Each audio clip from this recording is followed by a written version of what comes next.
বায়ুমণ্ডলে সর্বাধিক পাওয়া যায় কি সেটা জানতে চাইছে। ক হচ্ছে নাইট্রোজেন, খ হচ্ছে অক্সিজেন, গ হচ্ছে কার্বন ডাই অক্সাইড and last of all hydrogen. চাইছে যে বিশ্বের সর্বোচ্চ শৃঙ্গ কোনটি? ক হচ্ছে কেওক্রাডং, খ হচ্ছে কিলিমানজারো, গ হচ্ছে মাউন্ট এভারেস্ট। আসসালামু আলাইকুম, চলে এসেছি ক্যারিয়ার ম্যাপের স্টুডিও থেকে, আর সাথে আছি আমি তনুকা ইসলাম।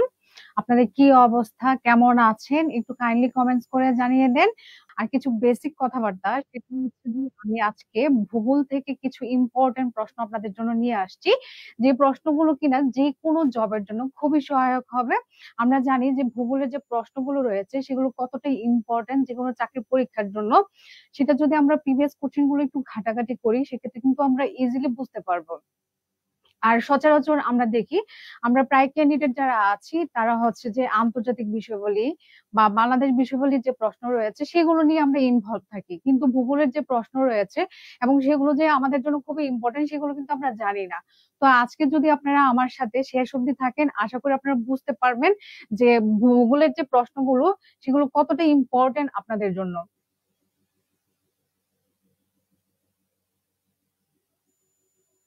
দেখেন আমাদের প্রথম প্রশ্নটাতে কি আছে, যে বায়ুমণ্ডলের দ্বিতীয় স্তরটির নাম কি সেটা জানতে চাইছে। কত হচ্ছে আয়নমণ্ডল, খ হচ্ছে স্ট্রাটোমণ্ডল, ঘ হচ্ছে ট্রপোমণ্ডল এবং ঘ হচ্ছে এক্সোমণ্ডল। এটার উত্তরটা কি হবে একটু ওয়েট করে আপনাদের জন্য। আচ্ছা, অনেকে যে মর্ণদাসে আমাদের সাথে যুক্ত হয়ে গিয়েছেন, যারা খ উত্তর দিয়েছেন আপনাদের উত্তর কিন্তু সঠিক হয়েছে। আমাদের লাইভটাতে মানে ভিউজ খুবই কম, কাইন্ডলি একটা করে শেয়ার দিয়ে আসুন আপনারা। এখানে এই যে দেখেন, বায়ুমণ্ডল মূলত 5টি স্তরে বিভক্ত। সেই 5টি স্তরের নাম কি আমরা জানি? একটা বায়ুমণ্ডলের একটা চিত্র আমরা এঁকে নিই, হ্যাঁ, ছোট করে আঁকি। এই যে এখানে ধরেন এটা হচ্ছে ভূমণ্ডল, হ্যাঁ, যেখানে আমরা বসবাস করি, এটা হচ্ছে ভূমণ্ডল।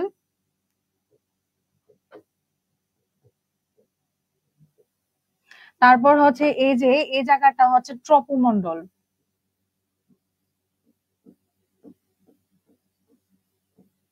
মন্ডল সংক্ষেপে লিখতেছি, হ্যাঁ, আপনারা বুঝে নিন। এই যে এই জায়গাটা হচ্ছে, এটা হচ্ছে ভূমণ্ডল, তারপর এই জায়গাটা হচ্ছে ট্রপোমণ্ডল, দেন হচ্ছে এই যে এই জায়গাটা হচ্ছে স্ট্রাটোমণ্ডল হবে।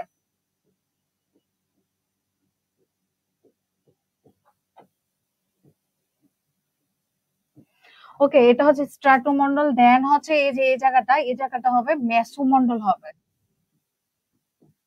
মেসোমণ্ডল ম লিখছি। মেসোমণ্ডলের পরে এই যে এই জায়গাটা হবে আয়ন মণ্ডল, সরি, তাপমণ্ডল হবে। তাপমণ্ডল, তারপর এই যে এই জায়গাটা এটা হচ্ছে এক্সোমণ্ডল বা এক্সোস্ফিয়ার। আর এবং এই যে এর পরের জায়গা হচ্ছে মহাকাশ, সেটা আমরা সবাই জানি। আশা করি আপনারা এই যে বায়ুমণ্ডল যে 5টি স্তর সেটা আপনারা জানতে পেরেছেন। আর হচ্ছে এই যে স্ট্রাটোমণ্ডল, এটি দেখেন বায়ুমণ্ডলের হচ্ছে দ্বিতীয় স্তর। ট্রপোমণ্ডলের পরে আমি এখানে স্ট্রাটোমণ্ডল তো লিখি না, এখানে হবে স্ট্রাটো লিখেছি, যে পাশে স্ট্রাটোমণ্ডল লিখেছি। এই যে দ্বিতীয় স্তর হচ্ছে স্ট্রাটোমণ্ডল। আর এখানে হচ্ছে ওজোন গ্যাসের স্তর, মানে হচ্ছে এই যে O3, এটা হচ্ছে ওজোন গ্যাস। আমরা জানি এই ওজোন গ্যাসের স্তর রয়েছে কোথায়? বায়ুমণ্ডলে এই যে দ্বিতীয় স্তর রয়েছে। এখন আপনাদের কাছে আমার আরেকটা কোশ্চেন, সেটা হচ্ছে এই যে আমরা জানি আগামীকাল থেকে হবে বৈশাখ মাস শুরু হবে, এর মানে হচ্ছে বাংলা শুভ নববর্ষ শুরু হবে।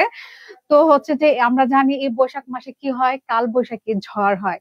এখন আপনাদের কাছে আমার কোশ্চেন, যে কাল বৈশাখী ঝড় বা হচ্ছে বজ্রপাত বা বায়ু প্রবাহ বায়ুমণ্ডলের কোন স্তরে হয়ে থাকে সেটা কাইন্ডলি একটু কমেন্টস করে জানিয়ে দেন।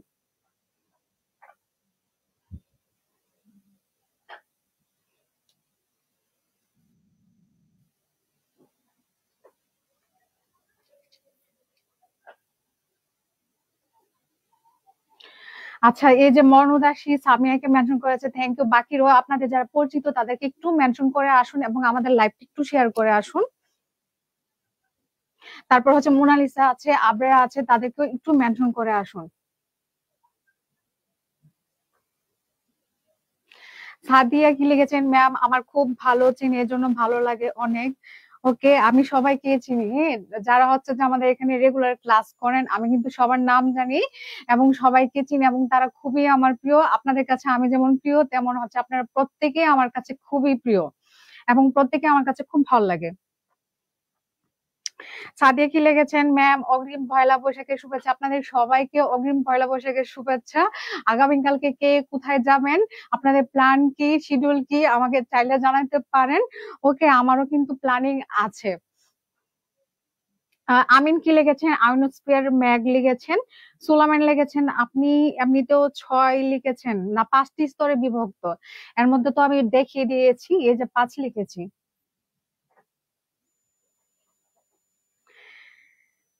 পুতুল বি লিখেছে। আচ্ছা, আপনাদের কাছে আরেকটা কোশ্চেন দিচ্ছি, ওটা তো একজন লিখেছেন আয়নোস্ফিয়ার লিখেছেন, আয়নোস্ফিয়ারে ম্যাগ হয় না। যারা আয়নোস্ফিয়ার লিখেছেন আপনাদের উদ্দেশ্যে বলবো, আপনাদের উত্তর কিন্তু হয়নি। এটা হবে ট্রপোমন্ডল হবে। এই যে ট্রপোমন্ডল মানে ভূমন্ডলের পরের স্তর, অর্থাৎ বায়ুমন্ডলের সর্বনিম্ন যে স্তরটি সেটা হচ্ছে ট্রপোমন্ডল। আর এই ট্রপোমন্ডলে কি হয়, মেঘ হয়, বৃষ্টিপাত হয়, তারপর হচ্ছে বজ্রপাত হয়, কালবৈশাখী, ঝড়, বায়ুপ্রবাহ সবকিছু কোথায় হয়, এই ট্রপোমন্ডলে হয়।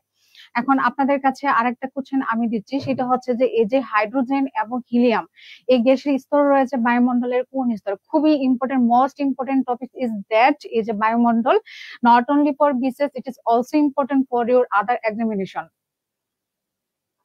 স্বপ্ন বিলাস লিখেছে, ম্যাম তো আজও লাল বৈশাখী হয়ে আসছে। ভাই, ভাই না আপু বুঝতেছি না, ভাই বলে সম্বোধন করছি যেহেতু নাম স্বপ্ন বিলাস। বিলাস থেকে আর মেয়ে হলে তো বিলাসী হতো, ইটস এ কমন সেন্স। তো আমার কমন সেন্স বলতেছে আপনি হচ্ছেন ভাইয়া। তো হচ্ছে যে এই ঈদের আগে থেকে আমার শুরু হয়েছে লাল রং, কেন জানি এবার এই লাল, তারপর হচ্ছে যে মেরুন, এই কালার গুলো আমার খুবই হচ্ছে যে মানে পড়তে ইচ্ছে করতেছে, যার কারণে যাই কিনছি, শাড়িও কিনছি মেরুন কালার, ড্রেসও হচ্ছে যে লাল। জানাতুল ফেরদৌস, আচ্ছা মর্ণদাসী রিয়াদ, জসিরুল ইসলাম রিয়াদ ভাইকে মেনশন দিয়েছেন, thank you very much. Shawon লিখেছেন অনেক সুন্দর, thank you very much. Sadia Tabassum লিখেছে, ম্যাম আপনার ক্লাস করলে অনেক কিছু জানতে পারি ও শিখতে পারি, it's a blessing for me, thank you very much. Shahin Alam লিখেছেন আয়ন মন্ডল লিখেছেন। হ্যাঁ, যারা হচ্ছে যে এই যে হাইড্রোজেন এবং হিলিয়ামের স্তর, এই যে আয়ন মন্ডল লিখেছেন, তাদের উদ্দেশ্যে বলবো এটাও আপনাদের হয় নাই, আপনারা এই চ্যাপ্টারটা পড়ছেন কিনা জানি না, বা যদি পড়েও থাকেন আপনাদের হচ্ছে মানে হচ্ছে মনে নাই, যার কারণে আজকে ক্লাসটা আপনারা করবেন, আপনাদের কিন্তু মেমোরাইজ হয়ে যাবে।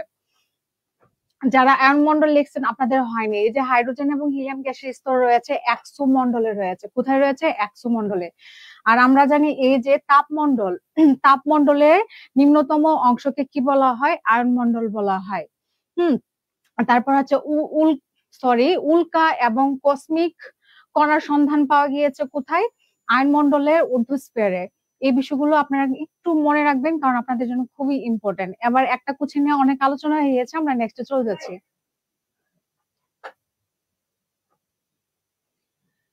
দেখেন নেক্সটে কি আছে, যে বায়ুমণ্ডলের বায়ুমণ্ডলে সর্বাধিক পাওয়া যায় কি, সেটা জানতে চাইছে। ক হচ্ছে নাইট্রোজেন, খ হচ্ছে অক্সিজেন, গ হচ্ছে কার্বন ডাই অক্সাইড and last of all hydrogen. এটার উত্তরটা কি হবে একটু কমেন্টস করে জানাই দেন। ফারিয়া নরিন লিখেছেন আপনার প্রিয় রং কোনটা ম্যাম? অ্যাকচুয়ালি হচ্ছে যে প্রত্যেকটা কালারই আমার কাছে ভাল লাগে, তবে বিশেষ করে হচ্ছে যে হোয়াইট কালারটা খুব ভাল লাগে, আদারওয়াইজ হচ্ছে ব্লু কালার, এই দুটা কালার আমার খুবই ফেভারিট।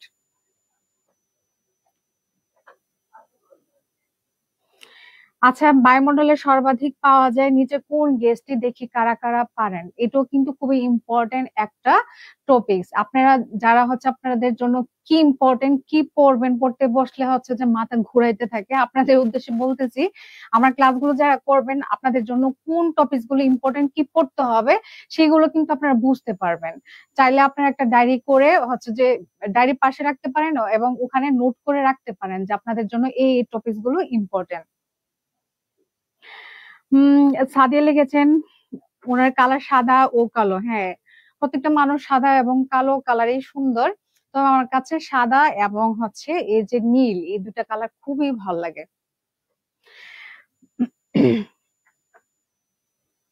বুলবুল আহমেদ আমাদের সাথে যুক্ত হয়েছেন, সালাম জানিয়েছেন, ওয়ালাইকুম আসসালাম। দেখি এটার উত্তর কারা কারা করেছেন, আমি এখান থেকে উত্তরগুলো নিচ্ছি। স্বপ্নবিলাস লিখেছেন নাইট্রোজেন, আলামিন লিখেছেন হাইড্রোজেন। আজকে আপনারা সব ভুলাই ফেলতেছেন। আপনাদের উত্তরগুলো দেখে আমি বুঝতেছি আপনারা ভুলে গেছেন।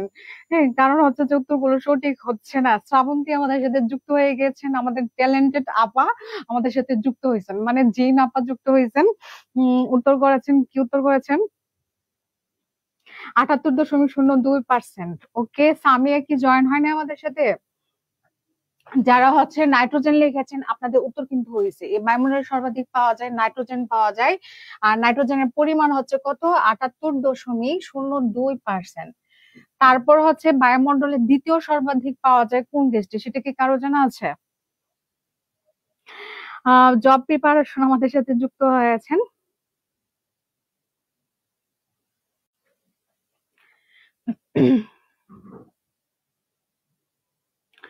এমডি গুলাম রাব্বি। আচ্ছা, আমাদের সাথে যে ভাইরা যুক্ত হয়েছেন তাদের হচ্ছে যে অভিযোগ থাকে আমি নাকি সব মেয়েদের কমেন্টস পড়ি, ছেলেদের একটা কমেন্টস পড়ি না। এই যে আপনাদের উদ্দেশ্যে বলতেছে, আমি কিন্তু শুধুমাত্র এই যে মেয়েদের কমেন্টস পড়ি না, আমি আপনাদের কমেন্টস পড়ি। ওকে, পুতুল আপু লিখেছেন ৭৮.০২%। আমাদের সাথে সুধা যুক্ত হয়ে আছেন। তারপর হচ্ছে ফারিয়া কি লিখেছেন, ম্যাম কত কেয়ারিং, সবার নাম মনে করে খোঁজ করেন। হ্যাঁ, আপনারা যদি আমার ক্লাস মিস করেন আমি আফসোস করব যে আমার এমুক স্টুডেন্ট জয়েন হয় নাই, তাকে তো খুব মিস করছি, বুঝছেন? এই জন্য বলি যে তাদেরকে একটু মেনশন দেন। আপনারা হচ্ছে যে বায়ুমণ্ডলে দ্বিতীয় সর্বাধিক পাওয়া যায় কোন গ্যাসটি, সেটা একটু কমেন্টস করে জানাইয়া দেন।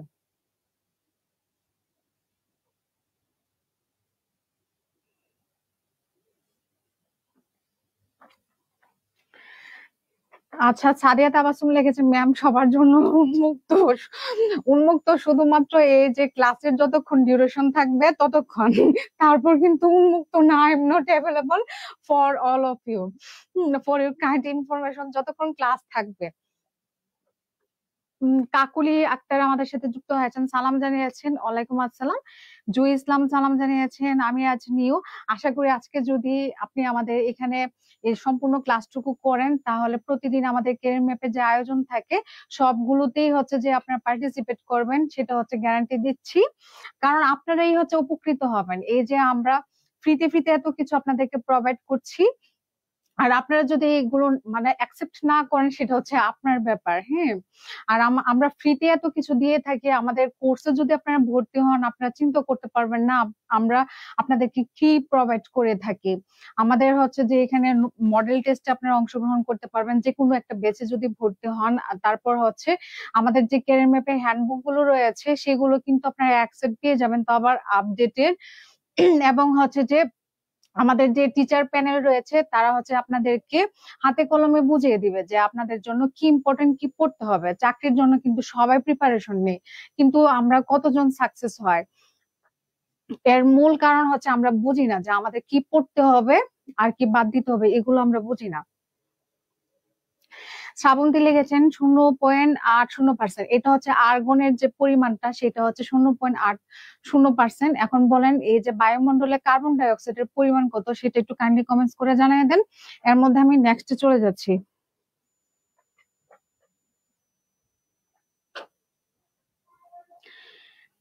দেখেন, এটাতে কি জানতে চাইছে যে পৃথিবীর বৃহত্তম লবণাক্ত হ্রদের নাম কি সেটা জানতে চাইছে। ক হচ্ছে কাস্পিয়ান সাগর, খ হচ্ছে পিট সাগর, গ হচ্ছে মান্নার উপসাগর এবং ঘ হচ্ছে মর্মর সাগর। এটার উত্তরটা একটু কমেন্টস করে জানিয়ে দেন। আচ্ছা, সুধা লেগেছে ধূলিকণা 0.41% লেগেছেন। Job preparation লেগেছেন 0.03%। আম্বিকা রয় লিখেছেন। আলামিন কাসপিয়ান লিখেছেন। শ্রাবন্তী লিখেছে অক্সিজেনের পরিমাণ। হ্যাঁ, বায়ুমণ্ডলে দ্বিতীয় সর্বাধিক পাওয়া যায় অক্সিজেন এবং তার পরিমাণ হচ্ছে 20.71%। মনোদাসী অনেকে কিন্তু সঠিক উত্তর দিয়েছেন। মোনালিসা এটার উত্তর দিয়েছে শান্তির বার্তা। আবরা আমাদের সাথে যুক্ত হয়েছে। আবরার কি অবস্থা, পড়াশোনা কেমন যাচ্ছে? জব প্রিপারেশন পিট সাগর কোথায় লিখছে? এগুলাতে আমরা আস্তে আস্তে যাব। হ্যাঁ, একবারে সবকিছু পড়বো না। দীপু মেনশন দিয়েছে কাকে যেন, থ্যাংক ইউ। এনি খান কাশ্মীর সাগর লিখেছেন। সাদিয়া কি লিখছেন?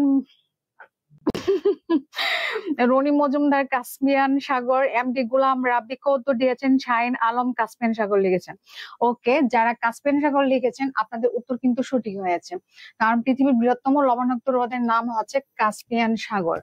ওকে, এখন আপনাদের কাছে আরেকটা কোশ্চেন দিই, সেটা হচ্ছে যে আয়তনে পৃথিবীর বৃহত্তম স্বাদু পানির হ্রদের নাম কি? তাহলে উত্তরটা কি হবে? মানে হচ্ছে মিঠা পানি।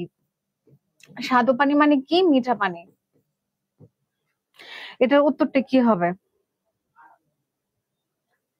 ফুরকান রাজ কি এতগুলা লাভ দিয়েছে, থ্যাংক ইউ। দীপু ভাই কাস্পিয়ান লেগেছেন অনেকেই। আমাদের ভিউজ আজকে 50 হচ্ছে না। আমার ক্লাস নেওয়ার যে একটা মুড নিয়ে আসছিলাম, মুডটা আস্তে আস্তে মানে কি বলবো শেষ হয়ে যাচ্ছে। আলামিন লিখেছেন, মান্না লিখেছেন।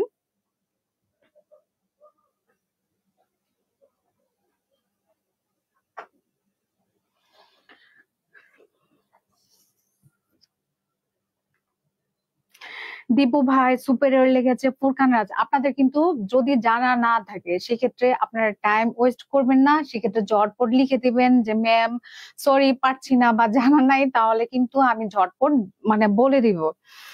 মোনালিসা লিখেছে সুপিরিয়র হ্রদ। ওকে, যারা সুপিরিয়র হ্রদ লিখেছেন আপনাদের উত্তর কিন্তু সঠিক হয়েছে, কারণ এই যে আয়তনের বৃহত্তম স্বাদুপানির হ্রদের নাম হচ্ছে সুপিরিয়র হ্রদ, আর যেটা কিনা যুক্তরাষ্ট্র এবং কানাডায় অবস্থিত।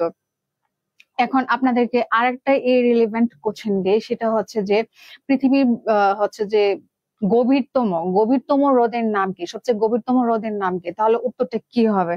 এবং প্রায় পরীক্ষার মধ্যে এই ধাঁচের কোশ্চেন গুলো হয়ে থাকে, নট অনলি ফর ব্যাংক। আর যারা ব্যাংকের জন্য প্রিপারেশন নিচ্ছেন, আশা করি এই কোশ্চেন গুলো সলভ করলে আপনারাও কিন্তু উপকৃত হবেন।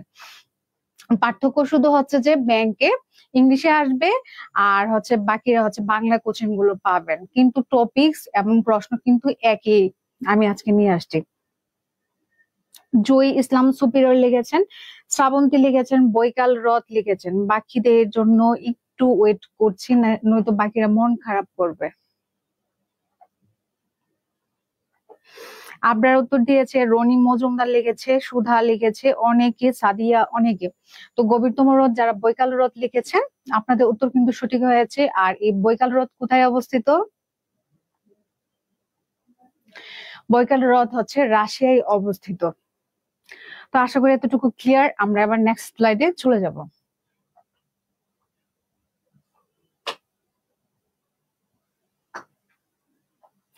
দেখেন এটাতে কি জানতে চাইছে, যে প্রশান্ত মহাসাগরের গভীরতম খাদের নাম কি সেটা জানতে চাইছে। অপশন কত হচ্ছে পুয়ের্তো রিকো ট্রান্স, খ হচ্ছে মারিয়ানা ট্রান্স, গ হচ্ছে ম্যাথপান trench, and last of all সুন্দর ট্রান্স। এটার উত্তরটা কি হবে? সাদিয়া লিখেছে রাশিয়ায়, আলামিনও লিখেছে। আলামিন ভাই তো মানে সুপার ফাস্ট, কারণ সবার আগে আলামিন ভাইয়ের কমেন্টস গুলো পাচ্ছি। আর এতদিন হচ্ছে মোনালিসা সবার আগে করতো, তারপর মোনালিসাকে কয়েকবার আবরার টক্কর দিছে, আর আজকে দেখি যে সবকিছুতে আলামিন ভাই ফার্স্টে ফার্স্টে কমেন্টস করতেছে। Thank you. মোর্শেদুল আলম বিউত্তর দিয়েছে, আবরার খ। স্বপ্নবিলাস অনেকই, দীপু ভাই, মনুদাসী অনেক উত্তর দিয়েছেন, বুলবুল আহমেদ বি উত্তর দিয়েছেন, গোলাম রাব্বি খ উত্তর দিয়েছেন। তো যারা খ উত্তর দিয়েছেন আপনাদের উত্তর হয়েছে, কারণ প্রশান্ত মহাসাগরের গভীরতম খাদের নাম হচ্ছে মারিয়ানা ট্রেন্স। এখন আমরা অপশন গুলো যদি অ্যানালাইসিস করি তাহলে বলেন এই যে আটলান্টিক মহাসাগরের গভীরতম খাদের নাম কি?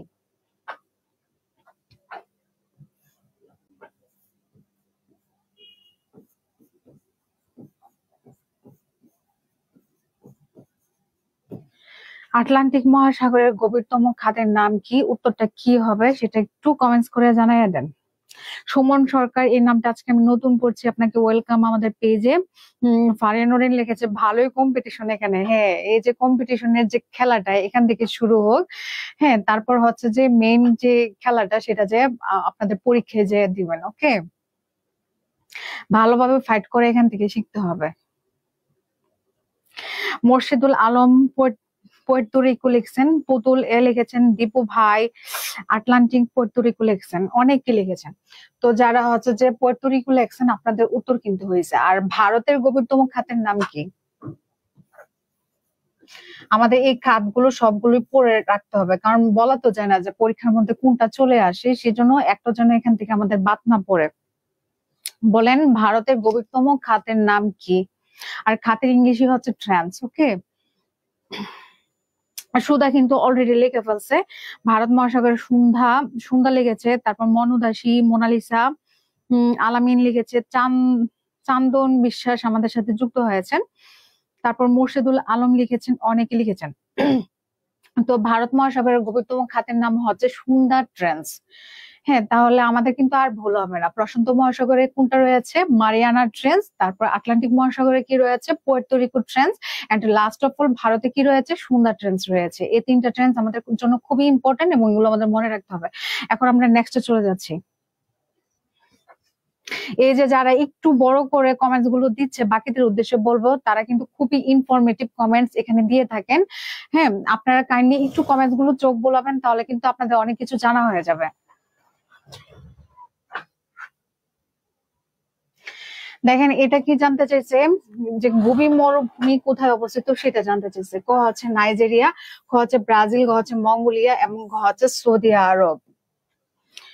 এই মরুভূমি থেকে ব্যাংকেও কিন্তু প্রশ্ন হয়ে থাকে এবং বাকি অন্যান্য যে কোনো চাকরির পরীক্ষায় এই মরুভূমি থেকে প্রশ্ন হয়। দিলরুবা হাফসা, দিলরুবা নামটা খুবই সুন্দর। আর দিলরুবার ইয়েতে প্রোফাইলে একটা কাঠগোলাপের ছবি দেওয়া আছে, আর কাঠগোলাপটা আমার খুবই পছন্দ। মানে হচ্ছে সাদা রঙের যত ফুল আছে আমার কাছে খুব ভাল লাগে। আর আমি একটা বেলি ফুল নিয়ে গেছিলাম, বেলি ফুলের চারা অনেকদিন ধরে খুঁজতেছিলাম, পাই না। পরে ওই দিন শান্তিনগর থেকে নিয়ে গেছি, দেখি যে রাতের বেলা বেলি ফুল অনেকগুলো ফুটছে। আর এই সাদা রঙের ফুল ফুটা দেখলেই আমার মনটা অনেক ভালো হয়ে যায়। আর কি সুন্দর যে ঘ্রাণ! আর যারা মেয়ে আপুরা আছেন আপনারা বুঝবেন যে বেলি ফুলের ঘ্রাণটা যে কত, মানে কি বলবো, পাগল করা একটা ঘ্রাণ। ছেলেরা জানে না, কারণ ছেলেরা তো ফুল পছন্দ করে না। রনি মজুমদার মঙ্গোলিয়া লিখেছেন, অর্জ রয় লিখেছেন, শাওন লিখেছেন, অনেকেই উত্তর দিয়েছেন। স্বপ্ন বিলাস ব্রাজিল লিখেছেন না, স্বপ্ন বিলাসের উদ্দেশ্যে বলবো ব্রাজিল উত্তর কিন্তু হয়নি। যারা মঙ্গোলিয়া লেখছেন আপনাদের উত্তর হয়েছে। এই গোবি মরুভূমি হচ্ছে মঙ্গোলিয়ায় অবস্থিত। নট অনলি মঙ্গোলিয়া, পরীক্ষার মধ্যে যদি চীন থাকে তাহলে কিন্তু উত্তর চীন হবে। ওখানে কমেন্টস গুলো চলে গিয়েছে কেন? আচ্ছা, এটার উত্তর হবে মঙ্গোলিয়া ও চীনে অবস্থিত। পরীক্ষার মধ্যে অপশনে যেটাই থাকবে না কেন আপনারা সেটাই উত্তর করে ফেলবেন। আপনি বোর্ডে ইয়েটা দিয়ে দেন, পরে করেন।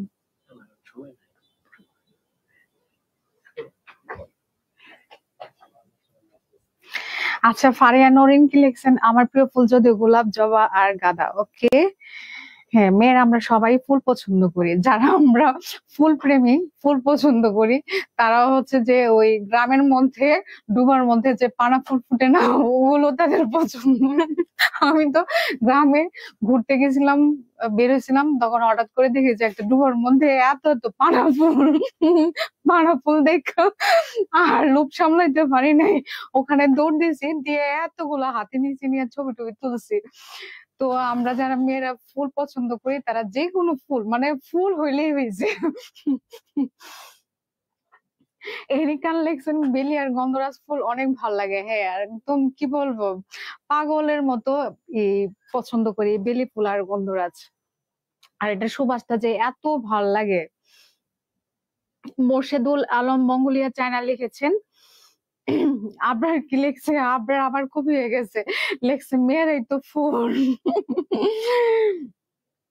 Thank you আবরারকে। চয়নরা কি লিখছেন? ছেলেদেরও ফুল পছন্দ, কিন্তু আমাদের তো কেউ ফুল দেয় না। আরে আরে, ভেরি স্যাড। মেয়েদেরকে আর ছেলেদেরকে কেউ ফুল দেয় না। আপনারা যে ফুল পছন্দ করেন এটা তো মেয়েরা বুঝে না, কিন্তু আমরা মেয়েরা যে ফুল পছন্দ করি আপনারা তো বুঝেন। শ্রাবন্তী কি লিখছে? শ্রাবন্তী কার কমেন্টস বলছে সেরা কমেন্টস? আবরার কমেন্টস কে বলছে নাকি? হ্যাঁ, এটা হচ্ছে কমেন্টস অফ দি ডে। আমি একটা স্ক্রিনশট দিয়ে রাখি যে আপনার কমেন্টসটাকে আমি স্ক্রিনশট দিয়ে রাখছি, মেয়েরাই তো ফুল। ফারিয়া নরিন লিখছে, এখানে একজন মেয়ে কবিও আছে। ফারিয়া নরিন নামটা একটু বলে ফেলেন, আমি তো মেয়ে কবির নাম জানি না, আমি তো ছেলে কবিগুলোর নাম জানি।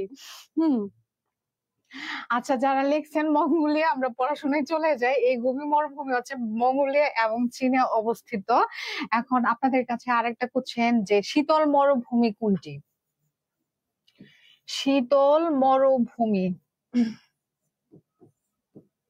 আমরা জানি পৃথিবীর বৃহত্তম মরুভূমি হচ্ছে সাহারা মরুভূমি, যেটা কিনা আফ্রিকা মহাদেশে অবস্থিত। এখন পরীক্ষার মধ্যে এত ইজি ইজি বা এত সিলি সিলি কোশ্চেন কিন্তু দেয় না, এজন্য এই যে গোবি মরুভূমিটা সম্পর্কে আমাদেরকে জানতে হবে। এবং আমি আর কি কি মরুভূমির নাম এখানে বলতেছি সেগুলো একটু আপনারা পড়ে নিবেন। আর এই গোবি মরুভূমির আয়তন কিন্তু টোটাল হচ্ছে 5 লক্ষ বর্গ মাইল। এটাও একটু চাইলে মনে রাখতে পারেন। রনি মজুমদার কি লেখছে, মেয়েরা কি ধুতরা ফুল নাকি? আপনার জানে, আপনার রনি মজুমদারের কমেন্টের উত্তরটা দিয়ে ফেলেন, মেয়েরা কি ফুল। হুম। মোর্শেদুল আলম কি লিখছে, লাদাখ লিখেছে। বাকিদের জন্য একটু ওয়েট করছি, তারপর হচ্ছে আমরা নেক্সট স্লাইডে চলে যাব।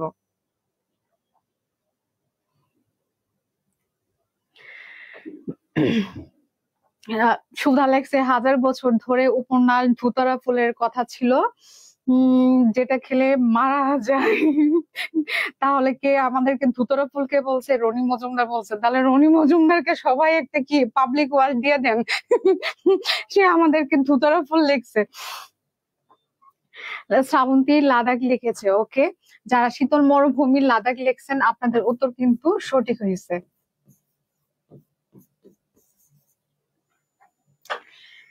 আর হচ্ছে এই যে আরেকটা মরুভূমি আছে, সেটা হচ্ছে থর মরুভূমি।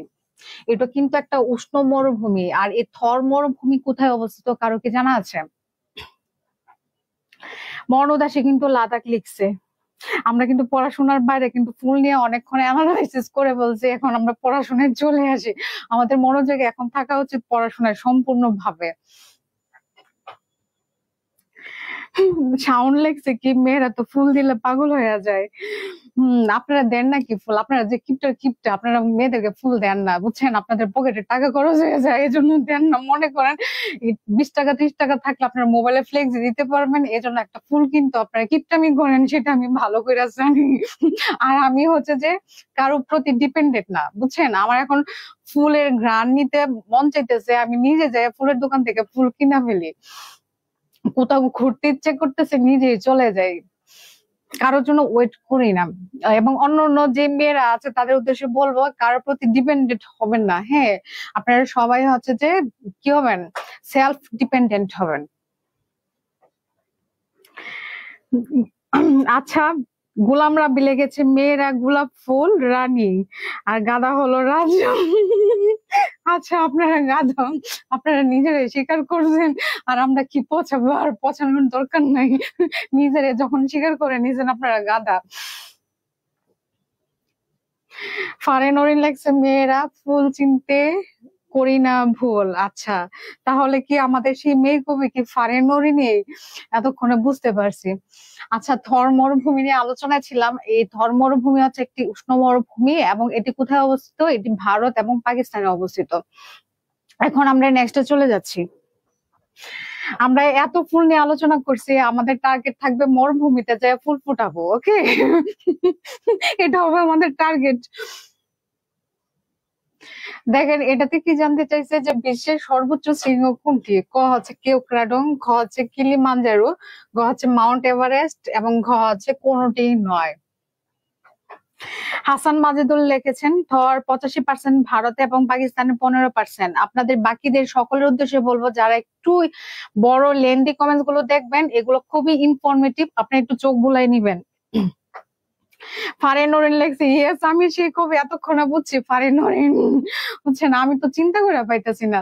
আমি একবার ভাবতেছি কি সামিয়া নাকি মোনালিসা নাকি হচ্ছে সোনিয়া, আমি চিন্তা করে পাচ্ছি না। বুলবুল আহমেদ সি উত্তর করেছেন। আপনাদের উদ্দেশ্যে বলবো, আমাদের জন্য এখন যে সময়টা যাচ্ছে খুবই ইম্পর্টেন্ট একটা সময় যাচ্ছে। এই সময়টার আমরা একটা সেকেন্ডও ওয়েস্ট করব না। এই সময়টা আমরা সম্পূর্ণভাবে পড়াশোনায় কি করব, ইনভেস্ট করব। আমাদের একটা চাকরি পেতে হবে, এবং আমরা জানি সামনে খুব দ্রুত পরীক্ষাগুলো হয়ে যাবে। এবং আমাদের ক্যারিয়ার ম্যাপে কিন্তু অনেকগুলো ব্যাচ আছে, আপনারা চাইলে যে কোনো একটা ব্যাচে ভর্তি হতে পারেন। ট্রাস্ট মি, একটা ব্যাচে যদি আপনারা এখন ভর্তি হন, আপনারা সব ধরনের ফেসিলিটিস পাচ্ছেন, এবং চাকরি হইলে কিন্তু আপনি যে টাকাটা এখানে আপনি ইনভেস্ট করলেন সেটা কিন্তু আপনার উঠে যাবে। সেজন্য এখন কিপটামি করলে চলবে না, একটু ইনভেস্ট করতে হবে। শ্রাবন্তী কিন্তু উত্তর করেছে বিশ্বের সর্বোচ্চ মাউন্ট এভারেস্ট লিখেছে। মরণদাসী গ লিখেছে, রাব্বি গ উত্তর করেছে। যারা গ উত্তর দিয়েছেন আপনাদের উত্তর কিন্তু হয়েছে। এখন এই অপশন গুলো থেকে আমি আরেকটা কোশ্চেন দিই, সেটা হচ্ছে বলেন তো বাংলাদেশের সর্বোচ্চ পর্বতের নাম কি? এখানে লিখি, বাংলাদেশের সর্বোচ্চ পর্বত শৃঙ্গের নাম কি?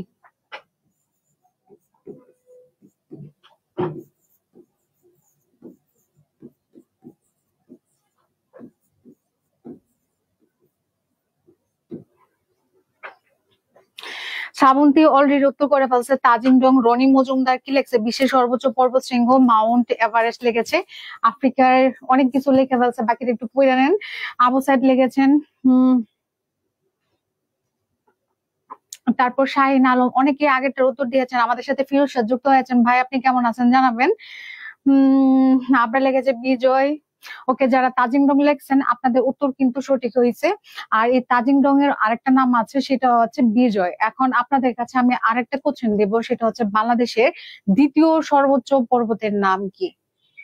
দ্বিতীয়, এখানে দ্বিতীয় লিখে দিই, তাহলে আপনারা বুঝে নেবেন দ্বিতীয় সর্বোচ্চ পর্বতের নাম কি।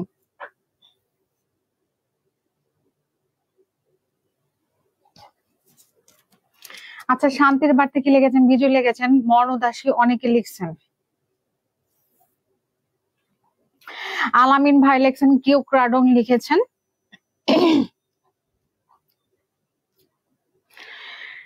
রাব্বি ভাই লিখছেন। মোর্শেদুল আলম লিখেছেন। সুধা লিখেছেন ক্রেউক্রাডং। ওকে, যারা কেউক্রাডং, এটা হবে কেউক্রাডং।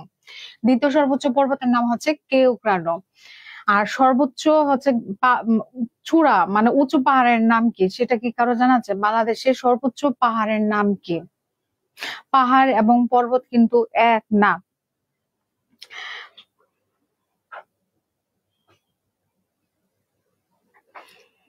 তিশা দাস লিখেছেন, কেউক্রাডং লিখেছেন, শুভ বিশ্বাস লিখেছেন। এবার চলুন আমরা নেক্সটে চলে যাচ্ছি, আর এটার উত্তরটা আপনারা কমেন্টস করে জানিয়ে দেন। দেখেন, এটাতে কি জানতে চাইছে যে পৃথিবীর বৃহত্তম বদ্বীপ কোনটি সেটা জানতে চাইছে। অপশন ক হচ্ছে ভিয়েতনাম, খ হচ্ছে বাংলাদেশ, গ হচ্ছে ইজিপ্ট, এন্ড ঘ হচ্ছে লাওস। আমরা কাইন্ডলি আজকে আমাদের ভিউজ 100 করে ফেলবো, আমরা সবাই একটা করে শেয়ার দিই। আমার হচ্ছে যে এই ইচ্ছাটা আপনারা একটু পূর্ণ করে দেন। হ্যাঁ, অনেকগুলো ইচ্ছে থাকে আমাদের, বুঝছেন, সেগুলো হচ্ছে চেষ্টা করলেও আমাদের ফুলফিল হয় না, বা এটা একটা সময় সাপেক্ষ ব্যাপার। হয়তো বা যখন যেটা সময় হবে আল্লাহ তাআলা কিন্তু সেটা আমাদেরকে দিয়ে থাকে, কিন্তু আমাদের হাতে কিন্তু এখন এটা করার সুযোগ আছে, 100 করার। কাইন্ডলি একটা করে শেয়ার দেন। অর্জ রয় লিখেছেন বাংলাদেশ। ফারিয়া নরিন লিখেছেন বাংলাদেশ। মরণদাসী খ উত্তর দিয়েছেন। ফিরোজ শাহ লিখেছেন। তিশা দাস অনেকে লিখেছেন। মোর্শেদুল আলম, যারা বাংলাদেশ লিখছেন আপনাদের উত্তর হয়েছে পৃথিবীর বৃহত্তম বদ্বীপ বাংলাদেশ। কারণ ম্যাপ থেকে বাংলাদেশকে একটা ডেল্টা মানে বইয়ের মতো দেখা যায়, যে এরকম দেখা যায়, যার কারণে এটাকে কি বলা হয়? পৃথিবীর বৃহত্তম বদ্বীপ বলা হয়। আপনারা যারা এটা অবজার্ভ করেন না, আপনারা কাইন্ডলি একটু ম্যাপটা খুলে দেখবেন বাংলাদেশকে কেমন ভাবে দেখা যায়, সেটা একটু দেখবেন। এই জন্য এটাকে কি বলা হয়? পৃথিবীর বৃহত্তম বদ্বীপ বলা হয় বা ডেল্টা বলা হয়। এখন আসেন যে বাংলাদেশের বৃহত্তম বদ্বীপ কোনটি, তাহলে উত্তর কি হবে? বাংলাদেশের বৃহত্তম বদ্বীপের নাম কি?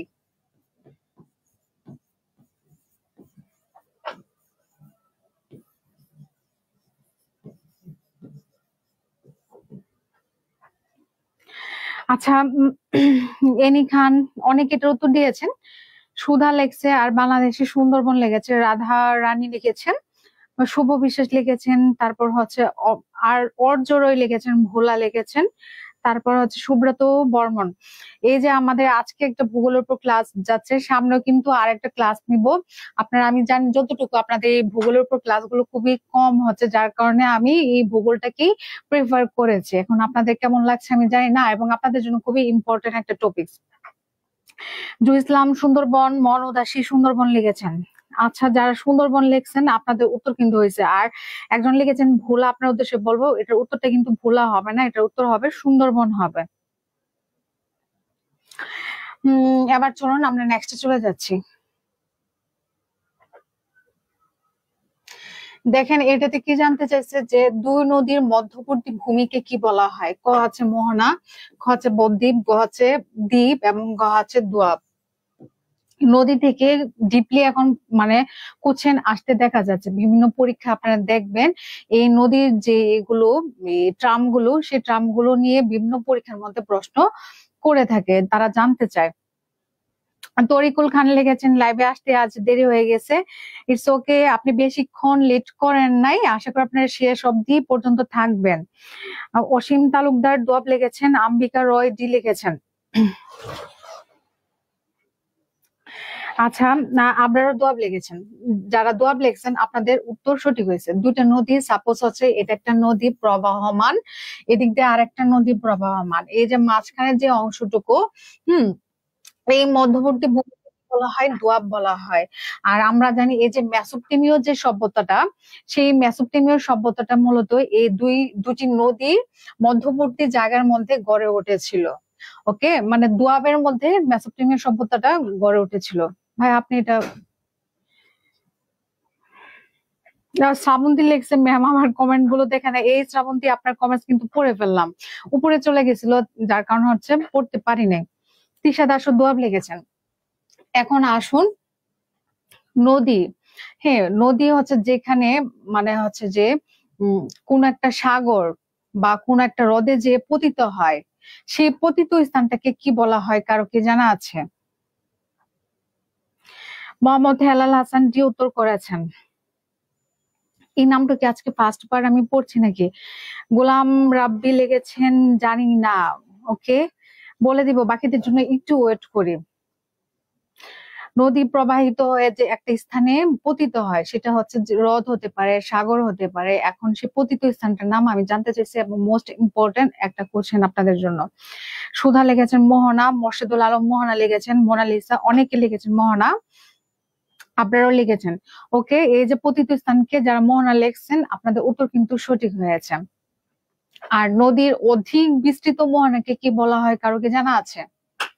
নদীর অধিক বিস্তৃত মোহনাকে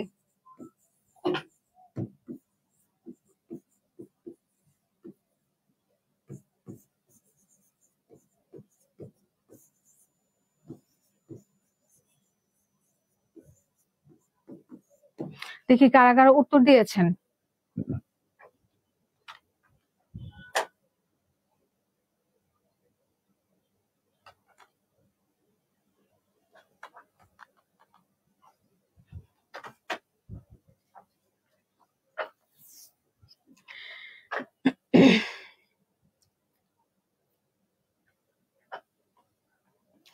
আচ্ছা, সুধা লেখছেন খারি, আবরার খারি লেখছেন, ইসলাম খারি লিখেছেন, মোর্শেদুল আলম খারি লিখেছেন।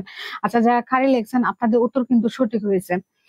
আরেকটা আছে, টার্ম আছে, সেটা হচ্ছে নদীর সঙ্গম। নদীর সঙ্গম সম্পর্কে কি কারো জানা আছে? মানে হচ্ছে দুটি নদীর মিলিত স্থানকে কি বলা হয়? নদীর সঙ্গম বলা হয়। তো এই টার্ম গুলো যতগুলো আছে আপনারা কাইন্ডলি একটু পড়ে নেবেন। এখন আমরা নেক্সটে চলে যাচ্ছি।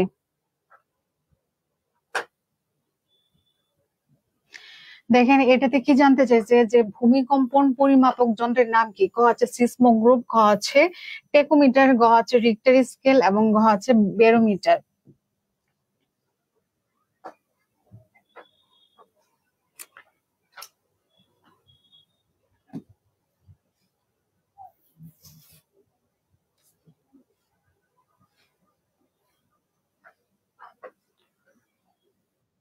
আচ্ছা, সুধা সিসমোগ্রাফ লিখেছেন, শ্রাবন্তী মোনালিসা ক লিখেছেন,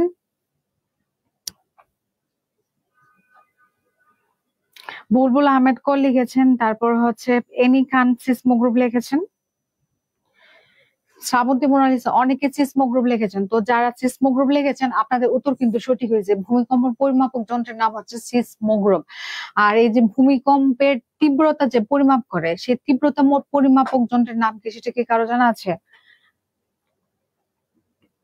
শাহিন আলম রিক্টার লিখেছেন, গোলাম রাব্বি এ লিখেছেন, শুভ বিশ্বাস লিখেছেন, তারপর নীরব নুরুজ্জামান হক নীরব, এই নামটা আজকে আমি ফার্স্ট বারের মতো পড়তেছি, আপনাকে ওয়েলকাম। তারপর হচ্ছে রিক্টার, হ্যাঁ তীব্রতা পরিমাপ করা হয় রিক্টার স্কেলে পরিমাপ করা হয়। এখন আসুন আমরা নেক্সটে চলে যাচ্ছি। আজকে আমাদের সাথে কিন্তু হাসি মধু যুক্ত হয় নাই, চাইলে কিন্তু হাসি মধু আপুকে আপনারা মেনশন দিতে পারেন। দেখেন এটাতে কি জানতে চাইছে যে জোয়ারের প্রায় কত ঘন্টা পর ভাটা হয় সেটা জানতে চাইছে। ক হচ্ছে 5 ঘন্টা, খ হচ্ছে 6 ঘন্টা, গ হচ্ছে 7 ঘন্টা এন্ড লাস্ট অফ অল হচ্ছে 4 ঘন্টা। এটার উত্তরটা কি হবে? এইটার হচ্ছে যে এই যে প্রশ্নগুলো জোয়ার ভাটা সম্পর্কিত অনেকগুলো প্রশ্ন আপনাদেরকে জেনে রাখতে হবে, কারণ কোনটা আসে আপনিও বলতে পারবেন না, আমিও বলতে পারবো না। এবং এই কোশ্চেন গুলো নিয়ে বিভিন্ন মানে যে বইয়ের মধ্যে তথ্যগুলো দেওয়া থাকে সেখানে কিন্তু একটু এলোমেলো থাকে বা আপনারা কনফিউশনে পড়ে যান যে এটা সঠিক উত্তরটা কি হবে। আশা করি আজকে আপনারা ক্লিয়ার হয়ে যাবেন। আম্বিকা রয় বি লিখেছেন, নীরব 6 আওয়ার লিখেছেন, জুবাইদ লিখেছেন, বুলবুল আহমেদ অনেকে, জু ইসলাম, শান্তির বার্তা, আলামিন। ওকে, যারা 6 ঘন্টা লেখছেন আপনাদের উত্তর হয়েছে জোয়ারের প্রায় 6 ঘন্টা 13 মিনিট। বিভিন্ন পরীক্ষায় মিনিটটা থাকে না, হ্যাঁ 6 ঘন্টা 13 মিনিট পর কি হয়, ভাটা হয়। তারপর হচ্ছে একটি মুখ্য জোয়ারের পর আরেকটি গুণজোয়ার হতে কত সময় লাগে, বা তাদের মধ্যে যে সময়ের যে ব্যবধানটা সেটা কত, কারো কি জানা আছে? মুখ্য জোয়ার এবং গুণজোয়ারের মধ্যে যে সময়ের ব্যবধান,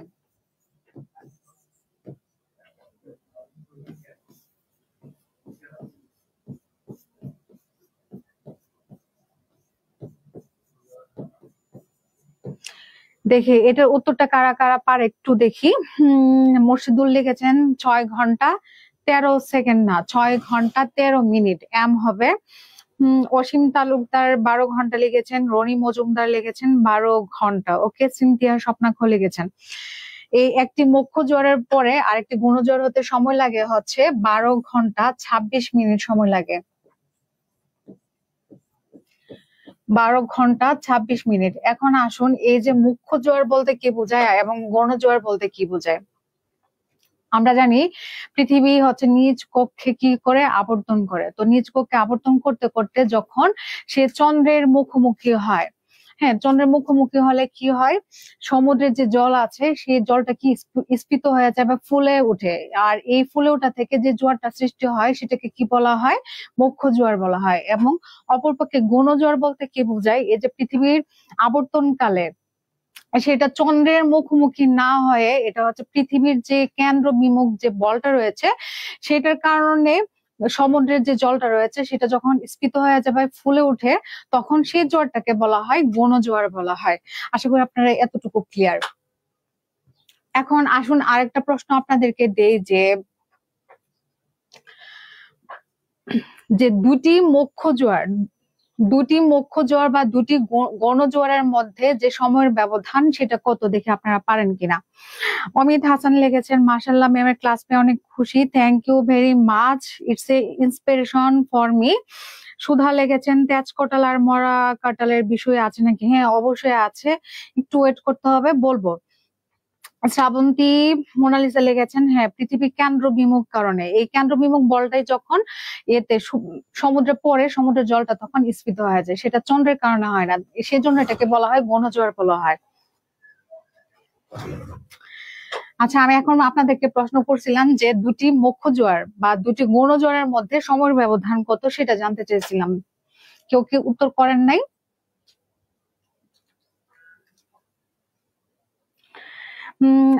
আসামাল আমিন লিখেছেন 24 লিখেছেন, শুভ বিশ্বাস 24 লিখেছেন। হ্যাঁ যারা 24 লিখেছেন আপনাদের উত্তর হয়েছে। দুটি মুখ্য জোয়ারে, এখানে লিখি দুটি মুখ্য বা গণজোয়ারের মধ্যে হচ্ছে সময়ের ব্যবধান 24 ঘন্টা 52 মিনিট হবে। জোয়ারের ব্যবধান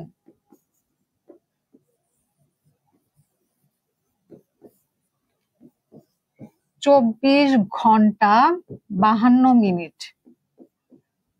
এবার বুঝছেন যে একটি মানে জোয়ারের প্রায় কত 6 ঘন্টা 13 মিনিট পর ভাটা হয়। তারপর একটি মুখ্য জোয়ার থেকে আরেকটি গৌণ জোয়ার হতে সময় লাগে 12 ঘন্টা 26 মিনিট।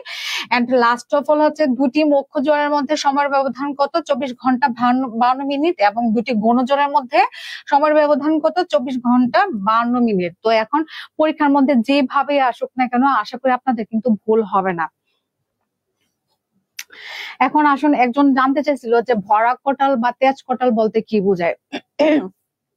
আমরা জানি এই যে পৃথিবী, দাঁড়ান একটা সেকেন্ড,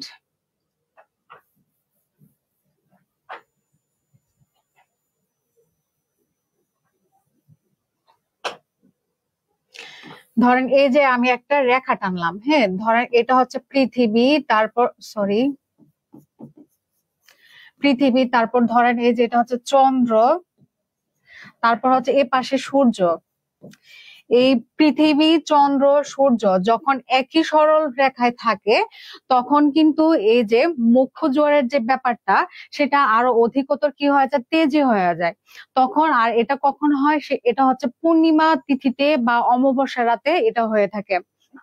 তখন সেই মুখ্য জোয়ারটা যখন আরো তেজি হয়ে যায় তখন সেই জোয়ারটাকে কি বলা হয়, ভরা কটাল বা তেজ কটাল জোয়ার বলা হয়। হ্যাঁ, এবার চলুন আমরা নেক্সটে চলে যাচ্ছি।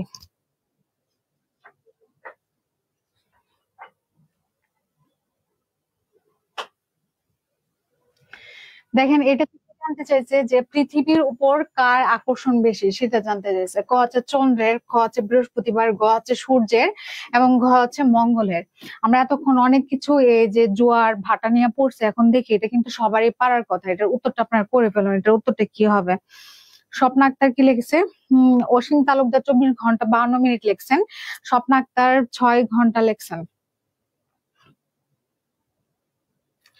আর আজকে কিন্তু সন্ধ্যায় আমাদের হচ্ছে যে একটা জুম মিটিং হবে। এটা সবার জন্য মনে হচ্ছে যে উন্মুক্ত করা হয়েছে। আপনারা চাইলে সেটাতে আপনারা জয়েন করতে পারেন। সেখানে কিন্তু আপনাদের ভর্তি সংক্রান্ত ইন ডিটেলস অনেক কিছু জানিয়ে দেওয়া হবে, এবং বিভিন্ন ধরনের অফার কিন্তু আপনারা পাবেন। যেহেতু আগামীকালকে পয়লা বৈশাখ, পয়লা বৈশাখ উপলক্ষে কিন্তু অনেক কিছু আপনারা অফারে পেয়ে যাবেন। সো হচ্ছে এই সুযোগগুলো কিন্তু হাতছাড়া করা যাবে না। নুরুজ্জামান হক নীরব এ উত্তর দিয়েছেন শান্তির বার্তা। কাকুলি আক্তার, নীরব, এই নামটা খুবই সুন্দর। তিশা দাস, অনেকে উত্তর করেছেন। যারা চন্দ্রের উত্তর করেছেন আপনাদের উত্তর কিন্তু হয়েছে, কারণ পৃথিবীর উপর চন্দ্রের আকর্ষণ সবচেয়ে বেশি। হ্যাঁ, এবার চলুন আমরা নেক্সটে চলে যাচ্ছি। দেখেন, এটাতে কি জানতে চাইছে যে নিচের কোন তারিখে কর্কট সংক্রান্তি ঘটে সেটা জানতে চাইছে। ক হচ্ছে 21শে মার্চ, খ হচ্ছে 23 সেপ্টেম্বর, গ হচ্ছে 22 ডিসেম্বর, এবং ঘ হচ্ছে 21 জুন। এটার উত্তরটা কি হবে? আলামিন কি লিখছে? মঙ্গলবার আনন্দ বার নাম রাখা হোক। খায়রুন নাহার আমাদের সাথে যুক্ত হয়েছেন, এই নামটা আজকে আমি ফার্স্টবারের মতো পড়তেছি। স্বপ্না আক্তার এ উত্তর করেছেন। রনি মজুমদার, কাকুলি আক্তার লিখেছেন career map is the best platform specially bank jobs এবার মাই সিন। হ্যাঁ, ক্যারিয়ার ম্যাপের এই যে ব্যাংকের জন্য কিন্তু ইন্টেন্সিভ কেয়ার ব্যাচ চালু আছে। সেখানে আপনারা মডেল টেস্ট অংশগ্রহণ করার সুযোগ পাবেন, ক্লাস করার সুযোগ পাচ্ছেন, নিজের অবস্থান জানতে পারছেন, অফারে ভর্তি হতে পারতেছেন, অ্যাক্সেস বই পাচ্ছেন। আর কি লাগে ভাই, একটা চাকরি পেতে আর কি লাগে? It's enough, enough is enough. Morshedul Alam লিখেছেন 21শে মার্চ। তারপর ফারিয়া নরিন লিখেছেন আমার শুধু গরম লাগে কেন, এসি চলতেছে তারপর গরম লাগতেছে।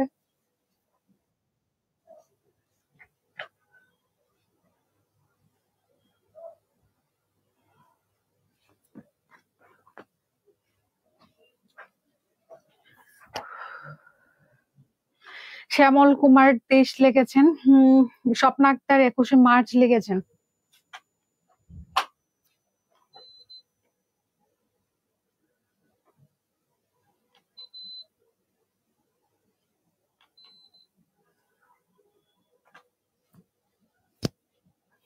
আপনার এটার উত্তর দিতে থাকুন।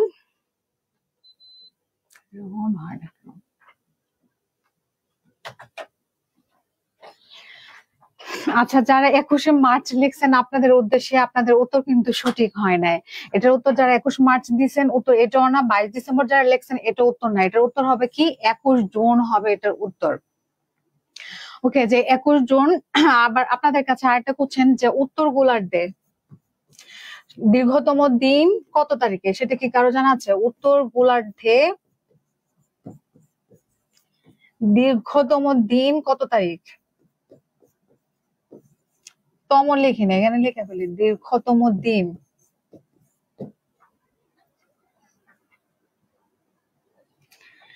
সুধা লেখছেন 23 সেপ্টেম্বর লিখেছেন, রাদিয়া দিয়া 21 জুন লিখেছেন।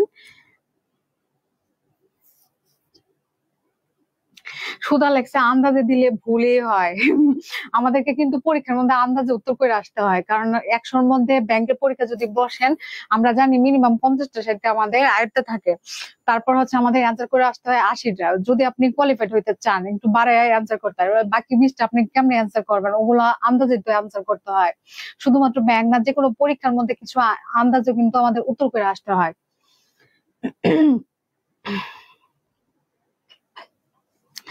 ফারুক আহমেদের উদ্দেশ্যে বলবো, আপনি হচ্ছে যে আমার ক্লাস যদি ভালো না লাগে প্লিজ ইগনোর দিস। আর একজন যদি আমার ক্লাস ইগনোর করে এটা আমার কাছে তেমন কিছু ম্যাটার করে না, কারণ এখানে আরো অনেকেই আছে। আপনি যদি আমার ক্লাস না করেন, যার ক্লাস ভালো লাগে কাইন্ডলি আপনি তার ক্লাস করুন, কিন্তু একজনের ক্লাসে এসে আর একজনের কথা বলা মানে এটা হচ্ছে একটা ব্যাড হ্যাবিট। আপনি যেহেতু মানে চাকরির জন্য প্রস্তুতি নিচ্ছেন, আপনাকে কিন্তু ভাইবাতেও বসতে হবে। তো আপনার যদি এই ধরনের মেন্টালিটি থাকে, এই ধরনের মেন্টালিটি আপনার সাথে দু একটা কথা বলে কিন্তু ধরা খাবেন, তখন তো আপনার চাকরি হবে না। তো এখন থেকে আপনাদের এই ধরনের যে ব্যাড হ্যাবিট গুলো আছে এগুলো চেঞ্জ করে ফেলুন। আমি তো জোর করে আপনাদেরকে বলতেছি না যে আসুন আমার ক্লাস আপনাদের করতে হবে, এরকম তো কিছু না। যার ক্লাস যার কাছে ভালো লাগবে তার ক্লাস দেখুন, আর হচ্ছে যার ক্লাস ভালো লাগবে না তাকে ইগনোর করুন। That is a simple. Amit Hasan লিখেছেন, রাদিয়া দিয়া লিখেছেন 21 জুন বড়দিন উত্তর গোলার্ধে লিখেছেন। ফারিয়া নরিন কি লিখছেন? ফারিয়া নরিনের কমেন্টটা ছুটে গেছে, আরে। আলামিন লিখেছেন ভূগোলে দুর্বল আমি লিখেছেন।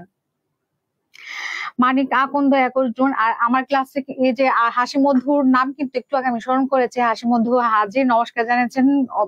আপনাকে নমস্কার আপু, আপনি কেমন আছেন জানাবেন।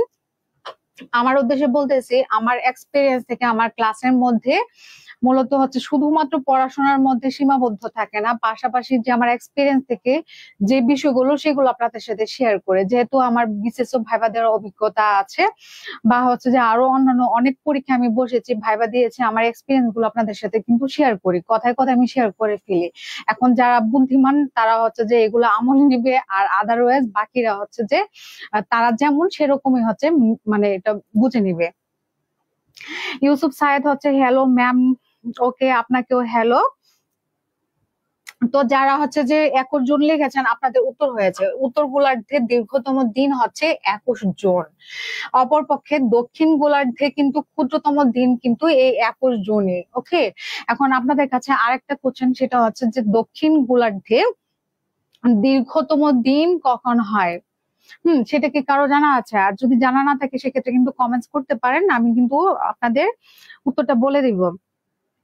আর সুধা লেখছেন উত্তর গোলার্ধে 21 জুন দিন বড় আর রাত ছোট হয়। হ্যাঁ, উত্তর গোলার্ধে যেটা বড়, দক্ষিণ গোলার্ধে এটা বিপরীত হবে, সেটা আপনারা একটু হচ্ছে যে টেকনিক্যালি বুঝে নেবেন, তাহলে কিন্তু এত কিছু আমাদের মুখস্থ করতে হয় না।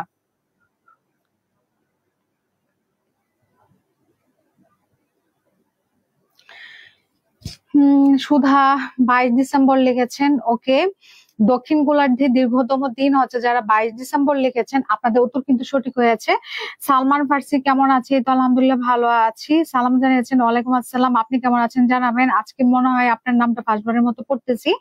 ইউসুফ ছোটন 23 সেপ্টেম্বর লিখেছেন। না, আপনাদের উদ্দেশ্যে দক্ষিণ গোলার্ধে হচ্ছে 22 ডিসেম্বর হবে, 22 ডিসেম্বর দীর্ঘতম দিন হবে। দীপু ভাই লেগেছে 22 ডিসেম্বর। এবার চলুন আমরা নেক্সটে চলে যাচ্ছি। দেখেন এটাতে কি জানতে চাইছে, যে আন্তর্জাতিক তারিখ রেখা কোন মহাসাগরের উপর দিয়ে টানা হয়েছে সেটা জানতে চাইছে। ক হচ্ছে আটলান্টিক, খ হচ্ছে ভারত মহাসাগর, গ হচ্ছে প্রশান্ত মহাসাগর, এন্ড লাস্ট অফ অল হচ্ছে আর্কটিক সাগর। এটার উত্তরটা কি হবে?